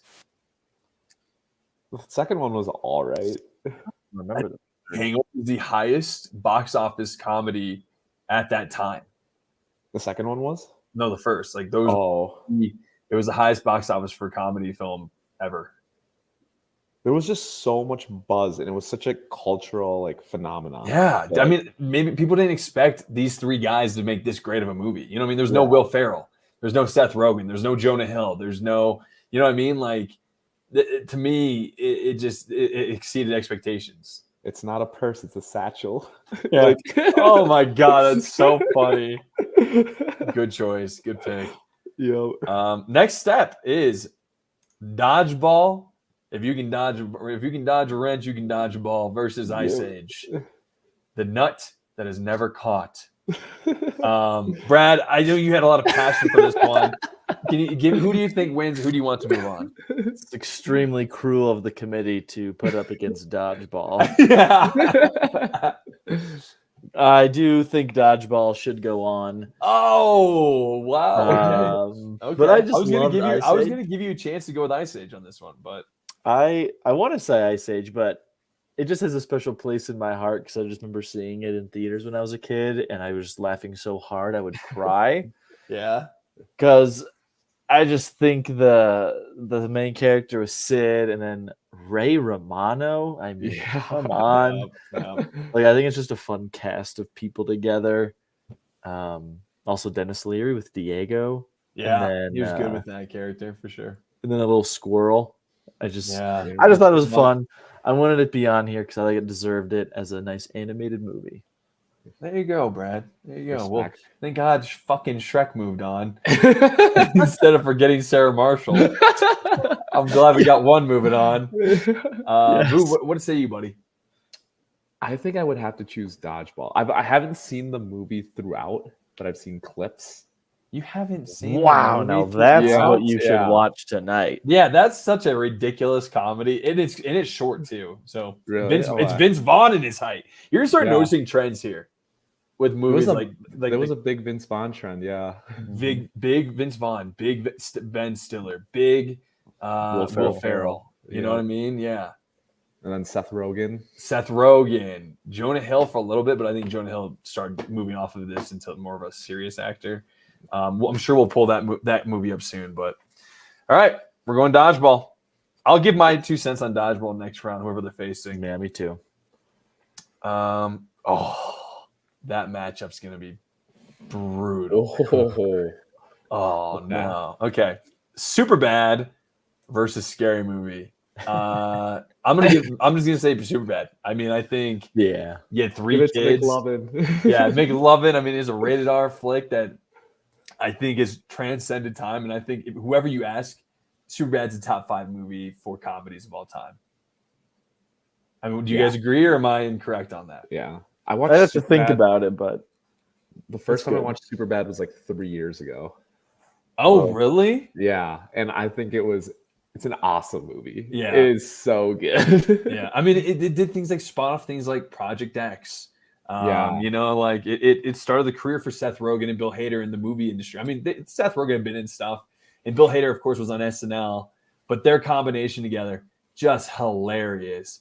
And then you got Jonah Hill, which this was his first movie, Michael Cera's first movie, and the guy McLovin, of course, and he's literally never been able to move beyond McLovin, the character of McLovin. This is his Luke Skywalker type of movie where he is like, when you see him, you go, "That's McLovin." Yeah, you know. Don't forget Emma Stone. Emma Stone, yeah. And you look at all these actors and actresses and what they've done since this movie. It is one of those that I think is a cult classic, and I think it just gets better with age. It is one of those movies that really does get better with age. Yeah. Imagine having to do all the sex scene in front of your mom because you were under 18 at the time, and you had to have your parents in the set watching the scene, like the scene where Michael Cera tries to lose his virginity. I didn't wait. His parents were on set. His mom was on set because he was 17 at the time. Oh man, I had no idea. Yeah. So when he tried to bang, and then she throws up on him. Oh man. Oh my God. When Jonah Hill's grinding with that girl on the dance floor and she has her period on him. Yeah. Oh my God. Or then McLovin with Seth Rogen and Bill Hader just shooting shit and just. Yeah. Oh, I love it, man. And then Joel Latroglio, or what's his last name from Brooklyn Latroglio? Yeah, he's in it too. Oh, you're right. He's the weird older guy. Yep. He's the definition of being the guy who's like, "I'm gonna buy beer for you guys. Hey, can I come to your party?" Yep. Yep. Oh my God, he's so weird in that movie. What a great I forget how great of a movie that was. Yeah, I mean, it's so funny. I'm trying to think of anything else, but and then buying the alcohol scene. Oh, Jonah Hill can't stop drawing dicks. He has a problem with it. They're so detailed. Yeah, they're so detailed. So yeah, great movie. I think it moves on, and Scary Movie I think is a culmination. I think they're all really effing hilarious. Scary Movie 3 is actually my favorite with Charlie Sheen. Yeah, I really like that one. Isn't Shaq in them too? He's in a lot of them. Yeah. He's in 2 of them, I think. Scary Movie 3 and 4. Yeah, he has to make a free throw to get out of the soft. That's right. I remember that. Yeah, he can't make one, and then he goes, "Kobe."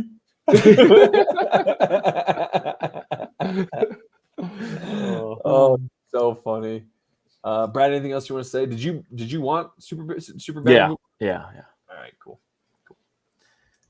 Classic. Just a classic movie. All right. The Other Guy. I think this is a good matchup. The Other Guys versus Horrible Bosses. So, Vu, which one have you seen? Oh, I don't even think this is close. I've seen Horrible Bosses too. If that counts. Oh my God. Not even the good one. Not even the first one. All right. Well, Brad, which one do you think? You say it's not close. I like that opinion. What do you think? I thought this was a different movie. I guess we don't have the Nice Guys on here. No, we don't. But either way, I still stand by it because I think The Other Guys, Mark Wahlberg, Will Ferrell, what a fucking funny movie. Yeah. I mean, you have what is it? Samuel L. Jackson and The Rock jump off a building to their death. Oh my God! What? Aim for the bushes. Aim for the bushes and just die. There's no bushes in the middle of New York City. What? The fact that Will Ferrell's wife is Eva Mendes and just beautiful. And he's not sexually attracted to her. And every beautiful woman is just sexually attracted to him. Yeah. And I think Mark Wahlberg's was it Mark or Will Ferrell's character who ruined Derek Jeter? Oh, it was Mark Wahlberg. Yeah, I think that movie is hilarious. Yeah, I have horrible. I think it's Other Guys as well. I have fond memories of when I was this was when I was maybe 18 years old watching Horrible Bosses. I saw it, one of the first rated R movies I'd ever seen. And I just thought it was really hilarious. 3 guys trying to take out their bosses. Charlie Sheen's in it. Or not Charlie Sheen. Charlie Day is in it. Yeah. Jason Bateman and Jason Sudeikis are both in it. I mean, they all were hilarious. Yeah, I don't know. I think I would agree with you on The Other Guys. It is so freaking hilarious. And it's PG-13. It's not even rated R. So there's no F-bombs. It's not, I think it takes a lot to make a PG-13 movie good. God, it's really good. Yeah. You know what? I kind of want to. So let's go to The Other Guys, but I kind of want to take out any of these movies down here. Have you guys seen Waterboy? I have. Have you seen Tommy Boy? Oh, Tommy Boy has to stay. All right, good. Then I think we're going to keep the rest. But yeah. All right. We got Step Brothers versus and because one movie I want to include here, Brad, Jojo Rabbit. Oh. It is a comedy, but it is also a lot of these movies are not dramedies. They're comedies, through and through ridiculous. That's why I didn't include it, but I almost did.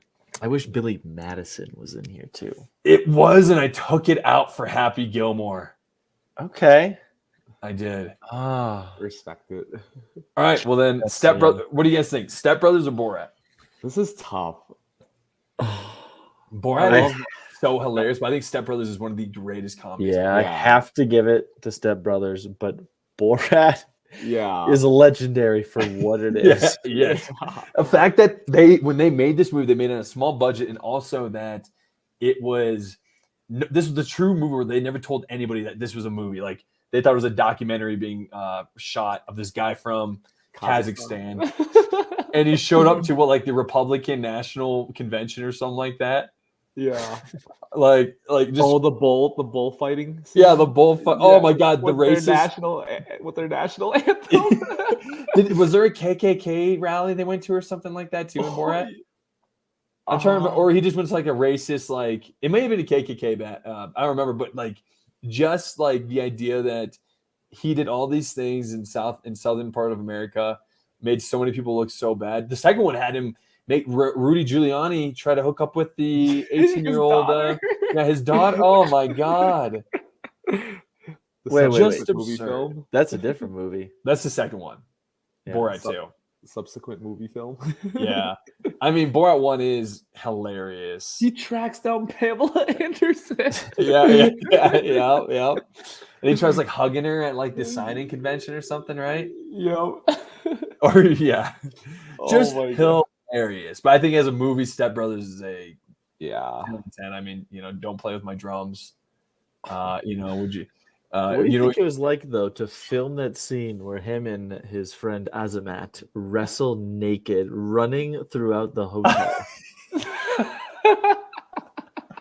And Azimat's tiny dick. There was Oh my like a god. conference going on, like a legitimate Yep, conference. they ran through. Wasn't that the Republican National Convention? No, I think that one was different. Oh, okay, I thought he actually went to that convention. you're right. He did. Yeah. Oh my Still, gosh.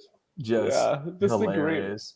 I just think that this is a very unfortunate matchup for Borat. Yeah. Oh, I know. It's hard to say. You can't have Step Brothers not move on. Yeah. It is the number 2 seed. It's the Catalina wine mixer. The fucking Catalina wine mix. Oh my god, him getting sexually assaulted in the bathroom by Adam Scott's wife. Oh, wife? Yeah. And she goes. I wish I was in your. Oh, what she wants to stuff his head inside of her vagina, and every time it tickled, she would laugh, knowing that it's him or something like it's just so messed up. Like it'd be really cool. And he goes, "What?" He goes, "If you lick my butthole," like that's a classic line to get in front of your friends. Oh, Step Brothers. That was a great movie. Yeah. So, all right, Step Brothers moves. I think this is the overtime, double overtime. It's a battle. It's a 15 seed showing up and really think we could beat the number 2 seed. But at the end of the day, let's go Step Brothers. Quick question. Yes. Which do you guys prefer, Borat or Bruno? Oh, Borat. Oh, Borat. Really? Bruno's so bad. You don't like Bruno? I guess I was too young and I didn't like all the dicks and the dildos. Yeah. And isn't Bruno more of a movie, not a it's documentary style movie type of movie? Wasn't there like a storyline or something? Yeah, there was a storyline. Or I'm thinking of when he was the terrorist or dictator. Dictatorship. Yeah. Dictator was also crazy too. Yeah. Yeah. All right, guys. Napoleon Dynamite versus Bridesmaids. I haven't seen Bridesmaids yet. Oh, great movie. Is that the one with Anne Hathaway? No, it's with not Tina Fey. It's with Kristen Wiig. Kristen Wiig. Oh, Yeah, it's the one that gave Ryan Melissa Rudolph. McCarthy on the map for sure. Yeah. She had a little run there too. Forgot about her. She did. I mean, okay, so Vu, we know you haven't seen Bridesmaids. Did you like Napoleon Dynamite? I did. It's been a long time since I've watched it, but I remember, it's like one of those classic films. Pulling tots out of his pocket. Yeah. I mean, Uncle Rico is such an iconic character. Yeah. Him just like starting the movie by throwing his toy out of the bus and just get dragged. Hey, Napoleon, you want to meet my girlfriend? And his girlfriend's this big black chick. Like, vote for Pedro. Yeah, vote for Pedro. Oh my god, every scene is so freaking really hilarious. Good. Yeah, there's a lot of memorable moments to that movie. With the final date scene at the end. Yep. Oh yes. Oh, yes. And his moon boots. Was that like the talent show? Yeah. Yep. Oh my That's god. my pick. I think it's a cult classic for a reason. Such a low budget, low expectation, but holy shit, blew it out of the water. Yep. Do you guys know what the budget was? 50K. Oh, higher than that, but yeah, it's very low. Okay. 400,000. Dang. And it made $46 million at the theater. Has that actor been in anything else? Yeah. Like Benchwarmers. Benchwarmers. Which Benchwarmers. made this list. Okay. He's Benchwarmers is Blades so of Glory. funny, Blades of Glory. I forgot about that. Yeah. Okay. His last movie he was in was he's in a lot of cartoons. He does voices a lot. Okay. So that's fun. So okay, Napoleon Dynamite moves on. And let me say, Bridesmaids is a hilarious movie. Oh yeah. It's really good. All right, here we go. 40-Year-Old Virgin versus Knocked Up. Both Judd Apatow's movies. 40-Year-Old Virgin, of course, starring Steve Carell. Knocked Up, starring Seth Rogen. And Seth Rogen's first movie, where he was the main character. I mean, I just saw Knocked Up for the first time 5 years ago. Pretty good. Long movie. It's a very long movie. It's more of a... I almost didn't want to put it in here because it is kind of a dramedy in a way. It gets a little dramatic near the end there. Whereas 40-Year-Old Virgin is just so hilarious at the same time. I mean, I guess I thought it was a little closer, but to me, it's probably 40-Year-Old Virgin. I would say 40.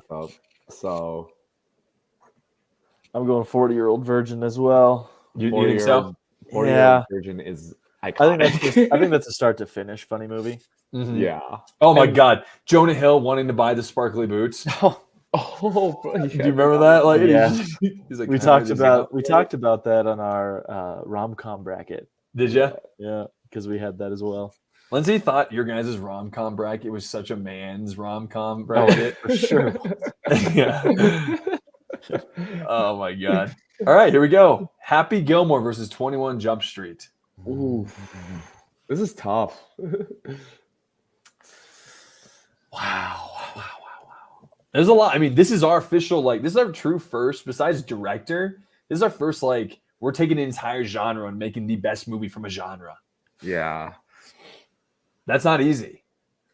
I feel like for me, recency bias would sway me towards 21 Jump Street just because it's been so long since I've seen Happy Gilmore. I think the only reason I agree with you. I would choose Happy Gilmore because it is, I think it's Adam Sandler's like greatest movie he's ever made. I mean, it's so iconic. I think I'd go Happy Gilmore, but holy cow, 21 Jump Street. Yeah. It's such a funny movie. Yeah. The only disappointing thing about 21 Jump Street is skinny Jonah Hill to me. It kind of freaks me out. I mean, talk about cast for 21 Jump Street. Like, that cast is crazy. Is it Channing Tatum's greatest movie? Ooh. Besides Magic Mike, I will say Magic Mike is pretty awesome. I'm going to say She's the Man. She's the Man. Okay. All right. God, I remember that movie. Yeah. Is that Amanda Bynes? Amanda Bynes? Yeah. Yes. Yep. Also, okay, Johnny Depp there's a Johnny Depp mask or Johnny Depp is the villain, or he tries saving them in the end, and then he doesn't get killed or something. That's right. Because he's in the original 21 Jump Street that was on TV in the 80s. I forgot about that. Yeah. I did not know that. Yeah, I think it has to go with Happy Gilmore. I mean, I'm also a huge golf guy, so Happy Gilmore is extra special. Every time I fuck up on the greens, dude, I'm just happening. I will say though, Happy Gilmore has, I don't know what you call this, but like cultural impact. Like I think so too. People do the Happy Gilmore swing in golf. If you golf. Yeah. There's so much if you golf. It is a cultural influence for sure. Yeah. Getting Subway in the movie was a big deal too. I remember at the time, apparently. Yeah, I apologize, Vu. I liked it. I think 21 Jump Street is a great movie, but I think Happy Gilmore, it'd be a sin for us to not let it move on against 21 Jump Street. Do you guys think that that's Adam Sandler's best movie? I'd have to look at it. Maybe Role Models. Maybe Role Models 3. I'd probably say yeah, but I do. There's a special place in my heart for Billy Madison. Dang, I would have had it on here too. I took it off because I didn't know if you guys had seen it. Mm-hmm. Yeah, I love that line. But also, fuck, man, Longest Yard is a sick movie. Longest Yard. Good. Oh, okay, that's probably my favorite Adam Sandler movie. Yeah, that's a really good one. Oh, but I love 50 that. First Dates is great. Oh, and it's actually a great rom-com. Is that on your guys' rom-com list? It was, yeah. Thank God, because it's a good one. She wakes up and he's there at the end, like, come on. Yeah. And he explains everything. He is the definition of how to be a good man. I will say, low-key Adam Sandler movie, animated, is Eight Crazy Nights. 8 Crazy Nights, yeah. Genuinely good. It's like a comedy musical, and the story is beautiful. Mm-hmm. So I highly recommend it over Christmas time. Okay. Yeah, I do need to see it. I've never seen it. Ooh. I've never seen it. When I was a kid, when it came out, I tried watching. My dad yelled at me. He goes, "You're too young." Oh, wow. So, all right. Dumb and Dumber versus Hot Rod. Dumb and Dumber is really funny. Dumb and Dumber 2 ruined Dumb and Dumber for me because I thought Dumb and Dumber 2 was so bad, and Dumb and Dumber 3 was not good either. But Dumb and Dumber, I mean, there's so many great lines, dude. When he sells the van for a scooter. I just love that scene. I love where he just goes up to a bunch of black guys and go, "Hey, what's up? How you doing? And then they didn't say nothing. He goes, well, I'll see you later. And he just walks off. When they're in the car to get in the van together, and he goes, hey, Lloyd, you want to hear the most annoying noise? And he just, yeah, like just great flick. But I also love Hot Rod. I mean, Hot Rod to me is Andy Samberg's greatest movie. It's more of a cultural significance in my life, but I know Dumb and Dumber is a funnier movie. But I'm split. So tell me more about Hot Rod. I do not remember that movie. Yeah, Hot Rod essentially is he's trying to be a stuntman. He does stuntman. He does like local stuntman things because his dad was a stuntman he never met. And so, but then by the end of the movie, he realizes that his dad was not a stuntman; he was a mechanic the entire time. So he'd been lied to his entire life. I mean, he's friends like Bill Hader's in the movie with him. The cast is pretty great in it, and it's just him. Essentially, and his dad gets like cancer, but he hates his stepdad so much that he wants to save up money to just help get the cancer away, just so he can beat him up. Which I think is such a funny concept. He does the big jump, and I just love in this scene where he has this huge big jump. He raises all this money for everybody to see it, and then he does it, and it's like 8 buses. It would be the world record. He doesn't go past the first bus. And everyone like boos him, and then he causes a riot at the end of the movie where everyone starts rioting the entire town. Oh, I just love it. It's just have you seen that, Brad? Does that ring a bell? I have seen it, yeah. It's just been so long. Oh my God. I wish we wouldn't get kicked off of YouTube and the internet so we could watch some scenes from it, but it is just so funny. Another funny scene is him training, and he goes, he asked the guy, what, you know what? You're hot, Rod. All right, and then we'll do cast. I just want to know that you guys will know the names when you hear them, but okay, Danny McBride. You guys know that guy? Oh yeah. So there's a scene where Danny McBride, he's like trying to train. He goes, "Okay, I need to strengthen my lungs, so I'm going to go underwater. What you're going to do is when I ring this bell, you need to pull me back up from underwater." So he goes, "All right, 3, 2, 1." So Rico puts him underwater, but then Rico gets distracted by his sister. He goes, "Rico, do you want lemonade?" And Rico goes, "Don't even ask if I want lemonade. Just bring it." And as they're arguing with each other, Hot Rod is trying to ring the bell, but he rips the rope off from the bell, so the guy doesn't even hear him. He's arguing with his sister, and he's just drowning underwater. It's the dumbest movie in the world, but it's so funny. So that was my guilty pleasure I put on here. Again, doesn't have to move on, but I just wanted to have it on this list. I remember it being funny, but it has been a while. I have not seen Dumb and Dumber, so let's go Hot Rod. What do you think? Shout You want to out go Hot Rod? Wow! Shout out Andy Samberg. Brooklyn Nine-Nine is sick. His shorts are great. Lonely Island's great music. This one's hard. Pineapple Express versus Elf. Oh, wow! I watched Pineapple Express for the first time last year.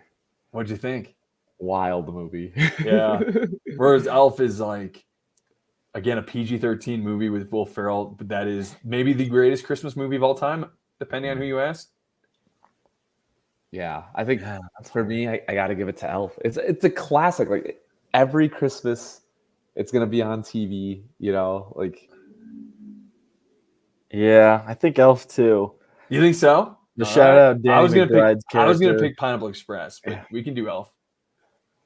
All right, Elf. That's the big another upset. We're getting some upsets here. Oh, Pineapple Express is so funny, and it is James Franco's maybe most iconic movie he's ever been in. Too bad he became kind of a piece of shit. Yeah. What about Spider-Man 3? Yeah, sorry, dude, to forget about that movie. It's so good. Wedding Crashers versus I Love You Man. Paul Rudd, Jason Segel, and I Love You Man versus Wedding Crashers, which Vince Vaughn, Owen Wilson. I have not seen I Love You Man. Same. Oh, well then I guess Wedding Crashers moves on. Wedding Crashers was our runner-up rom-com movie ever. Can you guys give me a little more background why you guys liked Wedding Crashers? Or we could wait. We could wait when it goes against Waterboy or Tommy Boy, but we could wait. All right, cool. Well, tell us about I Love You, Man. Like, why would you have chosen it? It's just like a best friend movie. He'd always been it's Paul Rudd and Jason Segel, and Paul Rudd just has a problem with finding guy friends. Everyone thinks he's gay or kind of a pussy or a bitch, and he's just a girlfriend guy. He says his entire life he's waited to be a husband and a boyfriend. That's like his dream. And Jason Segel is the one who's like, he's trying to sell a house, and Paul Rudd's like, hey man, you're really funny. I think we have kind of gel really well. You want to hang out sometime? And it's just kind of awkward because they end up like becoming such best friends that they kind of like are like lovers in a way. Not lovers, but like it's just like, I love you, man. Like he's like, you're my best friend. So they're just having fun together. It's a really good best friend movie. Like if you have one best friend you're kind of weird with, but you guys just gel so well together. It's one of those things. So I don't want to ruin anything, but I recommend it. Vu, if you could add that to your list. Brad, add that to your list as well. It's I think it's Paul Rudd's one of his best movies. Okay. I'll add it. All right. Then Tommy Boy versus Waterboy. For me, it's Waterboy. I grew up watching it. My brother Brett, who has Down syndrome, laughs his ass off at it every time. So it makes it even funnier because he hysterically laughs at it. I mean, the coach who just like talking like that. My dad used to go to football games and yell just like him. For me, it's Waterboy. And I haven't seen either. Boy. So horse racing. Horse race. Here we go. All right, so it's Tommy Boy's 11. Okay, and then Waterboy's 22. Tommy Boy is Chris Farley and Waterboy's Adam Sandler, right? Yep, exactly. Chris Farley with what's his name? David Spade. Oh, it's like a buddy movie. Okay, we're gonna do 10 seconds again. Set. Okay, let me share. Let's go. The horses. Who's who? Who was 11 is Tommy Boy. So 22 is Waterboy. Wait. Do we wait? Yeah, Tommy Boy 11, Waterboy 22. Ready? Okay. Tommy Boy 1, Waterboy 2. And here we go. This is a 10-minute. This is a 10-minute. Oh, this is 10 minutes. Whoa. My bad, guys. I meant to do not 10 minutes, 10 seconds. Set. Would have been a long one.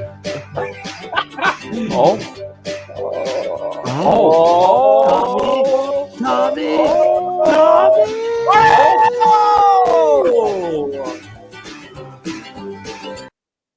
All right, and Tommy Boy moves on. All right, so the round of 32 has been completed with Tommy Boy moving on. Boys, any feedback, any thoughts so far as we go into the round of 16? It's only going to get harder. Yeah. It's an electric bracket. Yeah, it really has been.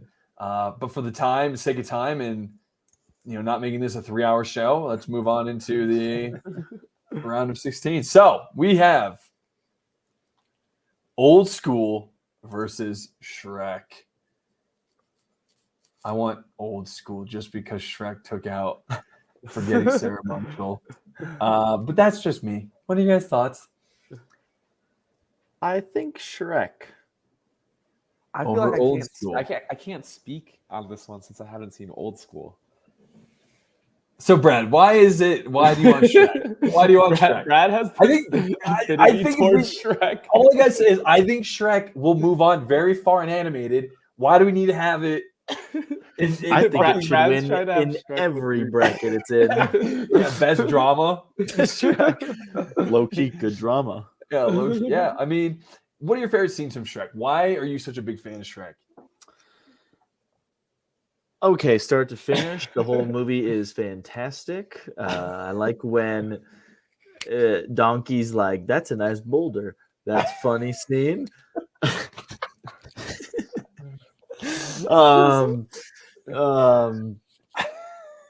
Other scenes that come to my mind.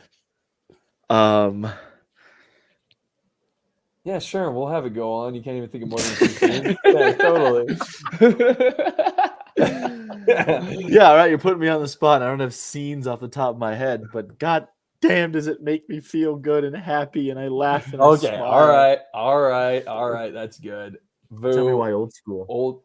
Old school is just, and again, you know what? I'm gonna fuck up. I can't really think of a lot right now of the scenes. Well, what is the premise of Old School? It's essentially he gets Luke Wilson gets kicked out of his house and by his wife, and because he wants, he won't grow up or something, or he just want to have kids, or you know what? Shoot, I just remember it being freaking hilarious. And it was the big thing is that it's Will Ferrell's like big movie. One of his, well, I guess you could say about Anchorman. Let me look up why is Old School so good. Here, how about this?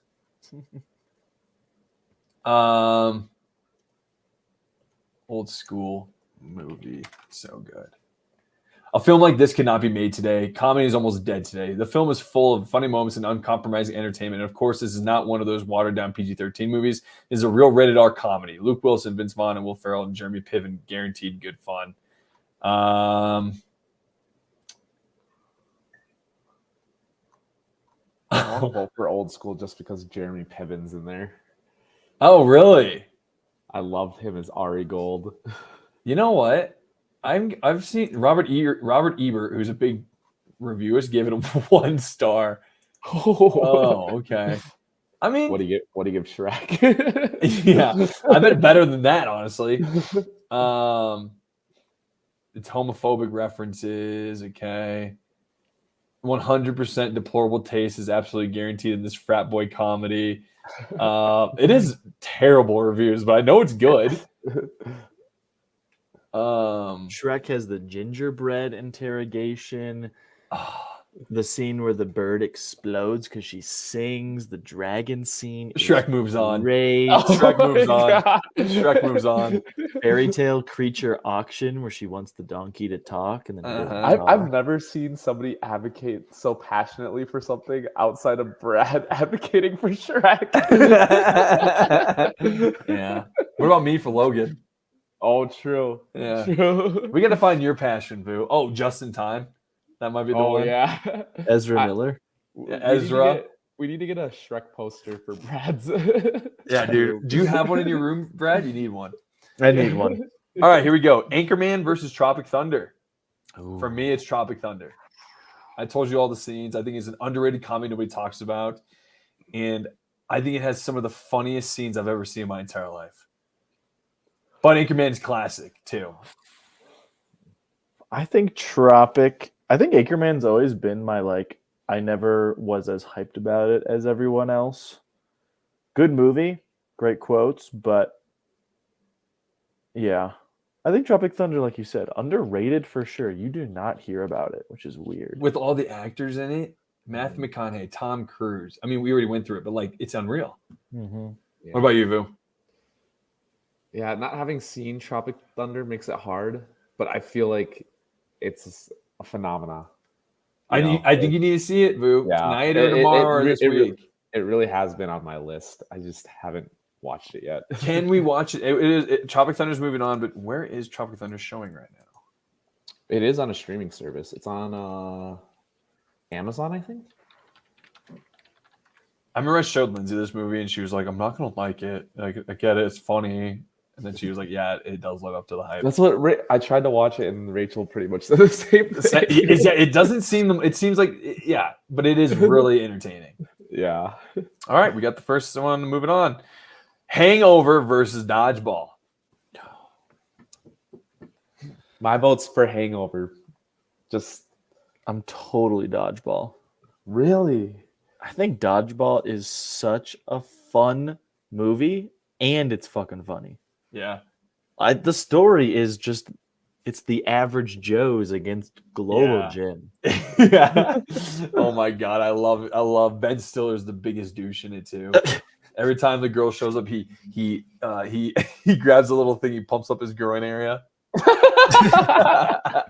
He makes it absurdly big. It's so funny. It's essentially just a movie. It's a tournament in a movie. Yeah. And those are just always so fun, in my opinion, too. So Michelle. Yeah, Michelle from the other team. They have this man, woman of a person. Oh, yeah. Just a stud. I'm going with The Hangover. Oh god. Yeah, I am going with Hangover. Sorry, Brad. It's Zach Galifianakis's. It is a great movie. It is such a great movie. Yeah, and it's again one of those movies where Vince Vaughn's such a basic character, like such a basic man getting the hot girl. That is so true. He is the most basic character. Yeah, not actually. He's actually a terrible owner, like out of shape. Like now that you're saying that, isn't that what he plays in every movie? Pretty much, yes. He's like the schmo. It's him and Adam Sandler who get all the babes. Yeah, yeah. Adam Sandler's shooting threes, being amazing at basketball with his shorts down to his ankles. Yeah. It's just so funny to me. All right, Superbad versus the other guys. I would go with Superbad just because I think Superbad is a comedy that still lives up to today. I think the other guys is so funny too, but I think the only thing holding it back is the fact is the PG-13 rating. And I think Superbad is off limits. Yes, it is a little long at the end there when they're sleeping in the bed and like, I'm going to go to college and I'm going to miss you. But like, there's so many good scenes in it. And I feel like it's adults all the way down to when you're teenagers, you can love it too. I'd agree. I think it's Superbad. Superbad. Shout out. I'm happy that other guys moved on. I am too. Yeah. At least once, yeah. We gotta let them know. Mm-hmm. I think it also is a Judd Apatow movie, or may not be. I don't know. Yeah, I'm pretty sure. Yeah, I think it is. All right. Step Brothers versus Napoleon Dynamite. Oh. Step Brothers. Cult. Would you consider Step Brothers a cult classic? No. It was very successful in theaters. Sorry, Boo. Yeah, I tried. Yeah, my vote's for Step Brothers. What made you think it is a cult classic? If you don't mind me asking. I just thought cult classic meant like an old classic movie. Nice. A cult classic, for anyone out there who doesn't know what that it truly is, a cult classic essentially is a movie that wasn't really doing anything in theaters, but then became like a big thing on VHS, or it was like a movie that had no hype. Let's say it was like shown in one theater, and then like week 2, it's like, oh, now it's shown in 2 or 3 because it got popular. Oh, now it's all over the country and it's finally being talked about. That's kind of like what a cult classic is by definition, but that's just me being actually, yeah, like a passionate fan base. Passionate fan Small, passionate fan base. Yeah, I'm informed. Sorry, dude. And then we got 40-Year-Old Virgin versus Happy Gilmore.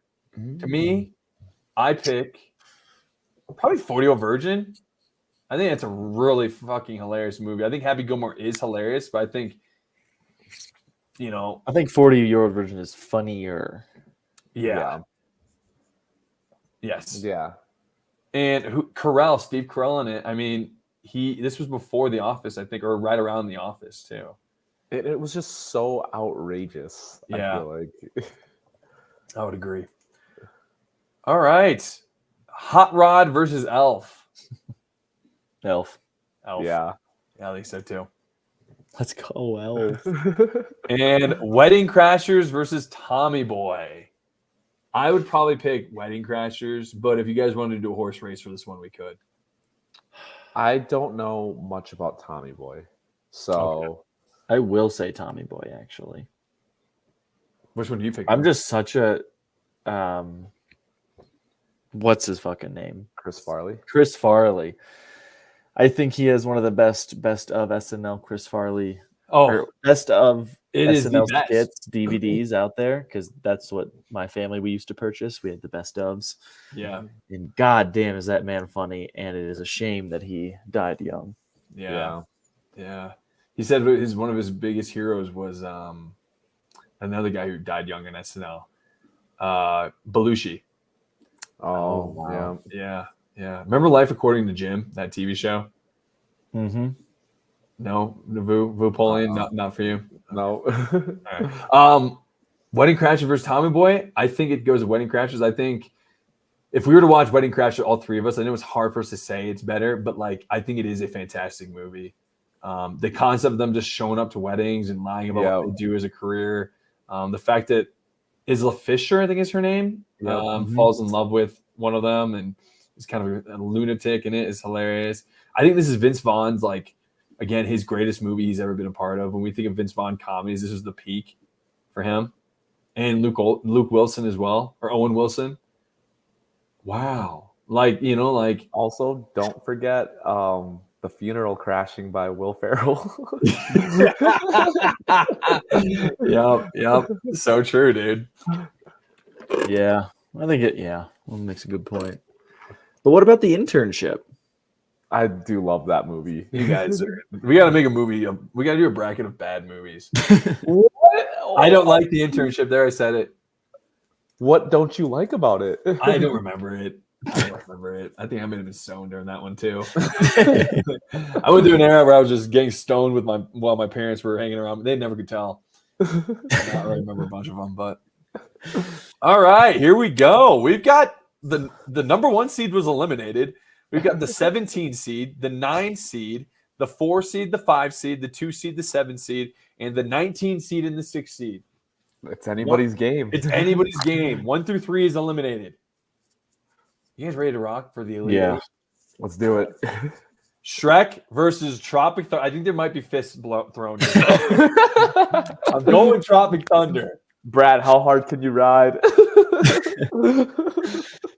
I don't think it's hard. I think it's hard for me. So, Vu, have you seen Shrek? I have seen Shrek. So we all 3 have seen Shrek. Yeah. We all 3 haven't seen Tropic Thunder. Do I do a horse race? I would say you have to do a horse race. All right. We're going to leave it up to the gods. I can't. dude, how do you just feel about Shrek? Is it a movie that brings you joy every time you watch it? Honestly, I don't even think the original Shrek, is the best Shrek. I agree. It's the second one that's the best. The second one's the better Shrek. It is the better Shrek. I don't know. I started watching the second one and I was a little bored. What? Wow. Oh my god, they got Shrek doing cops. They have cops in Shrek. It's so funny. Yeah. Oh, they make an OJ joke with the white Bronco. Because, No, that's true. I did see that when he died. Yeah. That is so funny. All right, here we go. We're at the races. I cannot. Brad's Fucking also go. the luckiest person when it comes to horse racing and wheel spinning. I'm So. single-handedly getting Shrek to everywhere. So right now, Shrek is rated 17 and Tropic Thunder is 9. So 1 goes to Tropic Thunder, 2 goes to Shrek. Can we do? Are we ready? Can we do a 15-second race just to up the antes a little We bit? can do 15. We can do 15. Are you boys ready? You know what? We're doing 20. All right? Okay, let's ready? go. All right, you guys ready? Our listeners are going to be so lucky to Get hear. ready to Here ride. we go. All right, here. Who wants to be the person who tells the list? Who wants to be the play-by-play? Yeah, I got it. All right, Brad's got it. Here we go. 3. And we 2. are off on the races. 2 takes an early lead. He's been holding the lead steady, holding it steady, holding it steady, holding it steady. Is 1 gonna make a mark? It's not going. 2's been leading the whole way. 2's been leading the whole way. It's away. Shrek takes the lead. Goodbye, Tropic I Thunder. told you, Brad is the luckiest person when it comes to wheel spins and horse racing. Our brackets have been skewed so heavily. Oh by my these. god. Shrek want into Brad the to see it. final 4. Oh my god. Shrek to the final 4. Shrek to the final 4. Can you believe to the it? final 4. One of the greatest calls of all Cinderella time. story continues. Yeah. Wow. 17 seed going to the final 4, man. All right. Hangover versus Superbad. Ooh. Okay. Now this one, I think I'll go with Hangover over Boo. Superbad. Oh. Brad, why do you pick the Hangover? And Vu, I want you to think about why you. Well, are you going Hangover for this one, Vu? I don't know. Brad, why do you pick? I just remember Superbad. I remember not thinking Superbad was the funniest thing ever. But I remember it was like the funniest thing in the world. Like, did you hear the hype for it? No. I just remember seeing it. I don't think I was like, "Holy shit, that was awesome!" But I do remember that with Hangover. Like, I would be laughing so fucking hard. Okay, yeah, that's a good pick. What are you saying, Kev? Just to keep it interesting, I'm gonna go Superbad.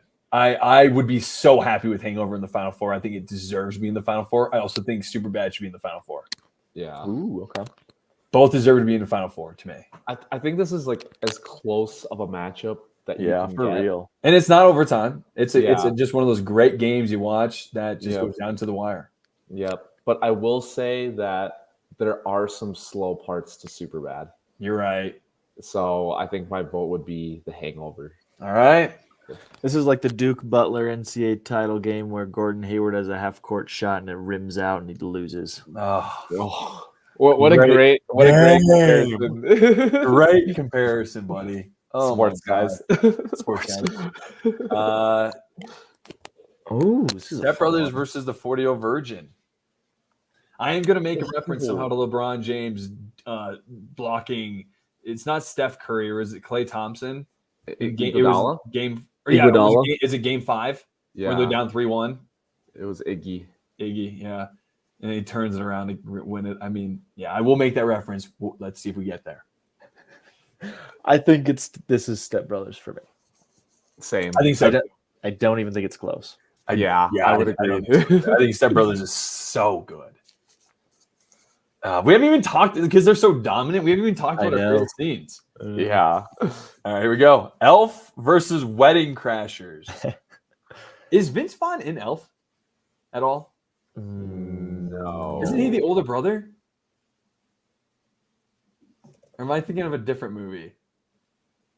Older brother. I'm thinking of like Three Santas or Santa Claus movie or like no, he's not. No, he's not. Somebody help me. Well, I think it's Elf. I think it's Elf for me. I was gonna say I thought Elf had a good run, but I think Wedding Crashers is a better comedy movie. But if you am I supposed to bring in the fact that this is a top tier holiday movie too, whereas Wedding Crashers doesn't have a theme to it? See, that's what I'm thinking, man. Is the idea that Elf had so many limitations. You know what I mean? Yeah. The idea that it is a holiday movie. It is a movie for kids. For kids. But he did such a great job. The writing is immaculate in it. Yeah. I mean, and it is so funny. Hello, my name's Buddy. What's your favorite color? Oh, that's an angry elf. Like, whereas Wedding Crashers, I just can't think of any. I can't say for myself to moving on. Final Four for me. I think society says yes, that is a Final Four candidate for sure. For me, here today, sitting with you, ladies and gentlemen, I am picking Elf. I'm gonna agree with Kev. I'm gonna choose Elf over Wedding Crashers. There we go. Go for it. I want to rewatch. I do want to rewatch Wedding Crashers, and hopefully we can redo this someday. But I don't want to exclude Brad's vote. Brad, what would you have voted for? Yeah. I mean, yeah, good point about Elf. I mean, I honestly don't even like the Wedding Crashers, but I just thought it was the popular pick, so I wanted to be cool and go with it. All right, well, that's what happens when you try to be like everybody else. I feel like I need to rewatch both. Like, how funny is Elf start to finish? It is so funny. I watch it every Christmas. Okay, I was just really do watch it every Christmas. Christmas. You guys watch every holiday season. Okay, so I just want to say 2 of the Final Four movies are for kids. I just want to say that. This is an adult game. Yeah, god damn it. What have we never grown up? Tropic Thunder should be in there. I will say that. All right, whatever. Kev's pulling his hair out right now. The Shrek versus Hangover. The Hangover. Vu, I want your opinion first. What do you say? I think that this is a landslide victory for The Hangover. As pure comedy goes, like The Hangover is just funny start to finish. I'd agree. I'd probably give this to Hangover. Wow. Okay. Because I want to see this in the final against this other movie. Wait, Kev, you would have voted for Shrek, right? Yeah, I would have voted for Shrek too. After I had just gone crazy, I'm becoming psychotic at this point. But no, we've got Step Brothers versus Elf. Kevin, what would you have chosen, Tropic Thunder or Hangover? Tropic Thunder. Yeah. Oh, I'm that passionate about Tropic Thunder. Because I would have taken Hangover, and I bet Vu would have taken Hangover. Yeah, I think so too. Yeah. So, Step Brothers versus Elf. I think we've been waiting for this one. Elf had a good run. Oh my god, Elf is the 19 seed, I think. The 19 seed getting to the Final Four. Unbelievable. Elf and Shrek had Cinderella runs, but Good for them. all Cinderella runs must end. All right. The championship has been put together. It has been decided, or not decided, but we now know who's in there. Is it number 2 versus the number 4 seed? It is. I almost said Shrek. That's just classically conditioned to say Shrek. I know. Oh my God. It is The Hangover versus Step Brothers. Boys, before we go in, let's finally talk about Step Brothers. I mean, I'm gonna pull up quotes right now. Do you guys have favorite movie scenes? I mean, why does Step Brothers deserve to be here? I think it's the most I've ever laughed at a movie when I first watched it. Yeah. When they have like wrong. When they make the bunk bed, more room for activities. Like, come on. Oh, he goes, hey, I never asked you this, but do you like guacamole? And just slams the bunk bed on Will Ferrell. When he's we were wondering if we can make bunk beds in our room. Like, if you're adults, we don't care. They're sleeping. They're trying to get some sleep, some shut eye, and they're just hearing. He goes, "Are you Power using the power tool?" Oh my God! I just think when he's trying to bury him alive, or when he's the KKK mowing the lawn, or the dead body, they're trying to scare the neighbors. Yeah. The pirate, wasn't there like a pirate ship treehouse? Yep. That they read Hustlers out of. I swear, I'm so pissed off at Mom. As soon as she's of age, I'm putting her in a home. That is so fucking funny. I think Adam Scott's character is hilarious with his horrible family. Yeah. And then his wife, obviously. That is so funny. You're off. Yeah, You're rooting it. Oh my God. I mean, I think for the championship, we got to watch a couple of scenes. What's a funny scene from Step Brothers? And then and then we'll do 2 scenes. We'll do 2 scenes for both. What's a scene that we think we need to watch that help influence this? When they do the dual interviews and John C. Reilly just starts ripping ass. All right. Oh my God, that is so funny. Okay. I'm remembering how funny Step Brothers is now. Yep, now they're finally talking about it. Yeah. Okay, Step Brothers interview. All right, here we go.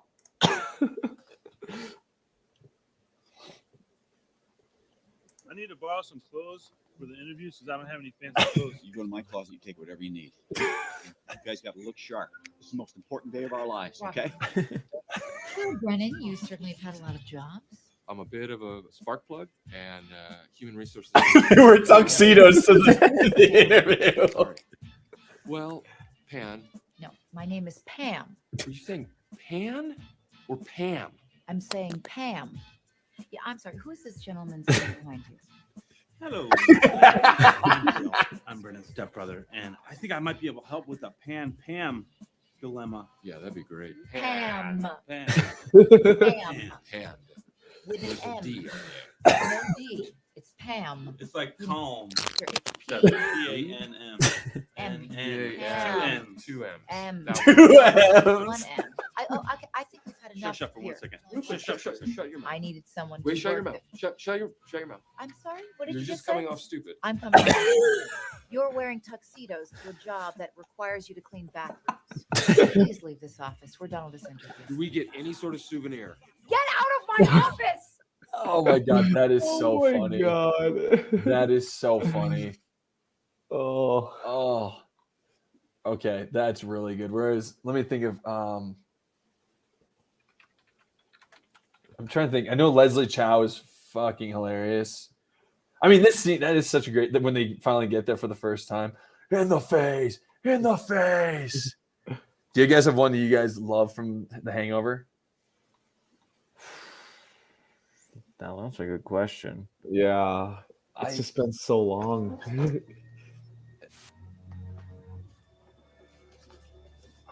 Yeah. Funny fat guy fall. All right, we got the money, 80 grand cash. Throw it over. I'm sorry. First of all, good morning. We didn't catch your name last night. Mr. Chow. Leslie Chow. Mr. Chow, it is a pleasure. My name is Stu, and we would very much appreciate an opportunity to see Doug before we give you the money, just to verify that he's okay. If that's... You know, I remember that's not that funny of a scene, but I'm starting to think about Hangover, and Hangover is a better story, and I think it's a better movie. Funnier, I think Step Brothers is funnier. Yeah. I mean, I just watched. How about this? I'll show you the trailer. I watched the trailer for Hangover today, and it shows every scene that's like pretty much hilarious in it. And you guys will remember to be like, "Oh, that's good." This one right here. Here we go. Okay. If you want to go to Vegas without me, that is totally cool. What are you talking about? Well, you know, Phil and Stu, they're your buddies, and it's your bachelor party, and those two love you. And like this song, like it's gross. It is gross. I just wish your friends were as mature as you. I forget that he's mature. Actually, you just have to get to know them better. Paging Dr. Douchebag.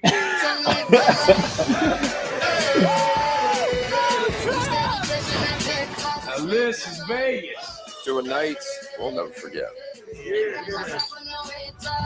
and the concept of you losing your friend in Vegas before their bachelor party. Yeah.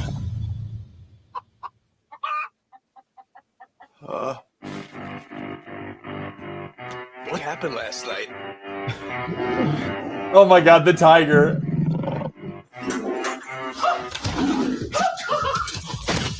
Am I missing a tooth? Oh. The kid. It's Carlos.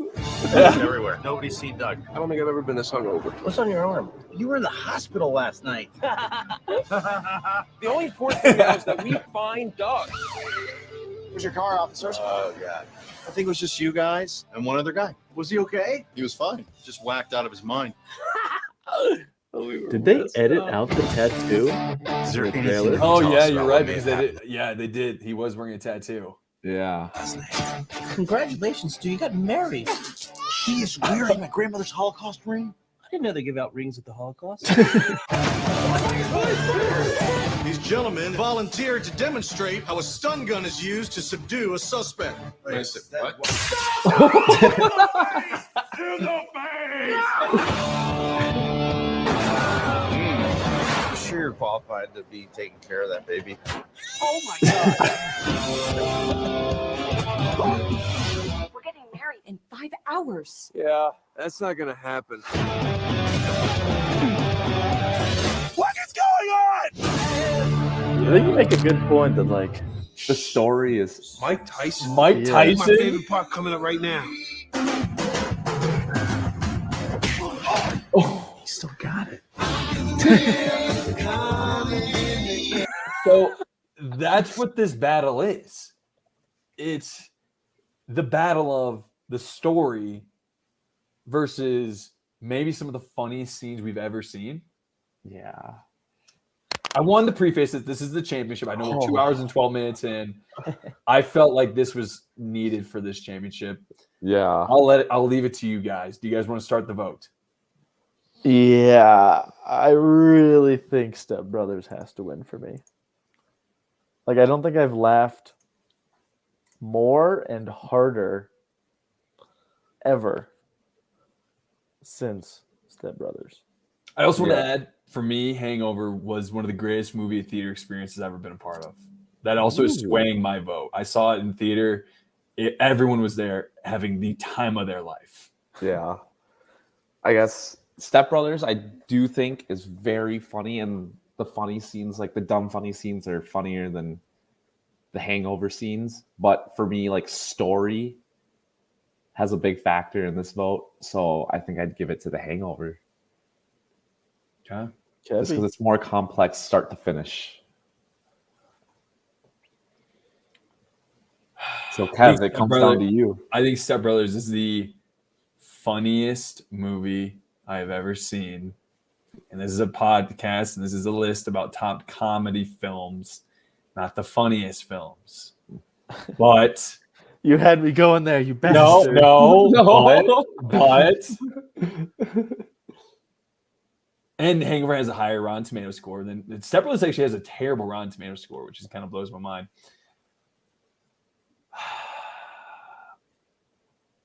I think if you were to ask 10 people on the street what's funnier, I think people would say Step Brothers. I thought you would say people would say Hangover. I don't think so. I think more people have seen Hangover than Step Brothers. I think you're probably right, but like, guys, don't leave it to me. Like, I really don't want to do this. You know what? Do we bring the horses? Can we leave it up to chance? Can we? Do we want to do a 1 minute? Is that ridiculous for us to do that? No. That's against the sanctity of the game. Let's race, brother. We're wheel and horse people. You want to go? You guys want to do horse? Let's go. Is this the first championship up to the horses / wheel? Did we do that for Valentine's, Brad? I was wondering that if Shrek won on a wheel. I think it might have. I don't think it did. I think it, like, the round leading up to it was, but I don't think we let the wheel decide the championship. No, you're right. Remember, we did a huge tiebreaker. We did 5. Yeah, we had to do 5 categories. Yep. What did you guys do? We broke it down to 5 categories. I used ChatGPT and we came up with 5. Shouldn't we probably do that instead of doing, or do we do horse racing? I mean, horse racing. Horse racing. All right, we're gonna do how long? 40 a minute? Yes, let's do it. That is such a terrible live broadcasting time, but you know what, guys? We'll let you know what's happening. All right, it is Hangover, which is ranked. I know Hangover is gonna be 2, and then number 1 is Step Brothers. Okay. Yep. All right. Here we go. Here we go. And we are all right. off. So number 2 is leading. Hangover is leading right now. Okay, let's go. Let's go here, folks. Yeah, out there, folks. So what do you guys want to talk about? We've got a minute here. Oh, number 1 is actually now leading. Step Brothers has gained the lead. No, Step Brothers. Please, everyone out there's there, plenty of rate in time your left. favorite comments and your favorite scenes of each movie.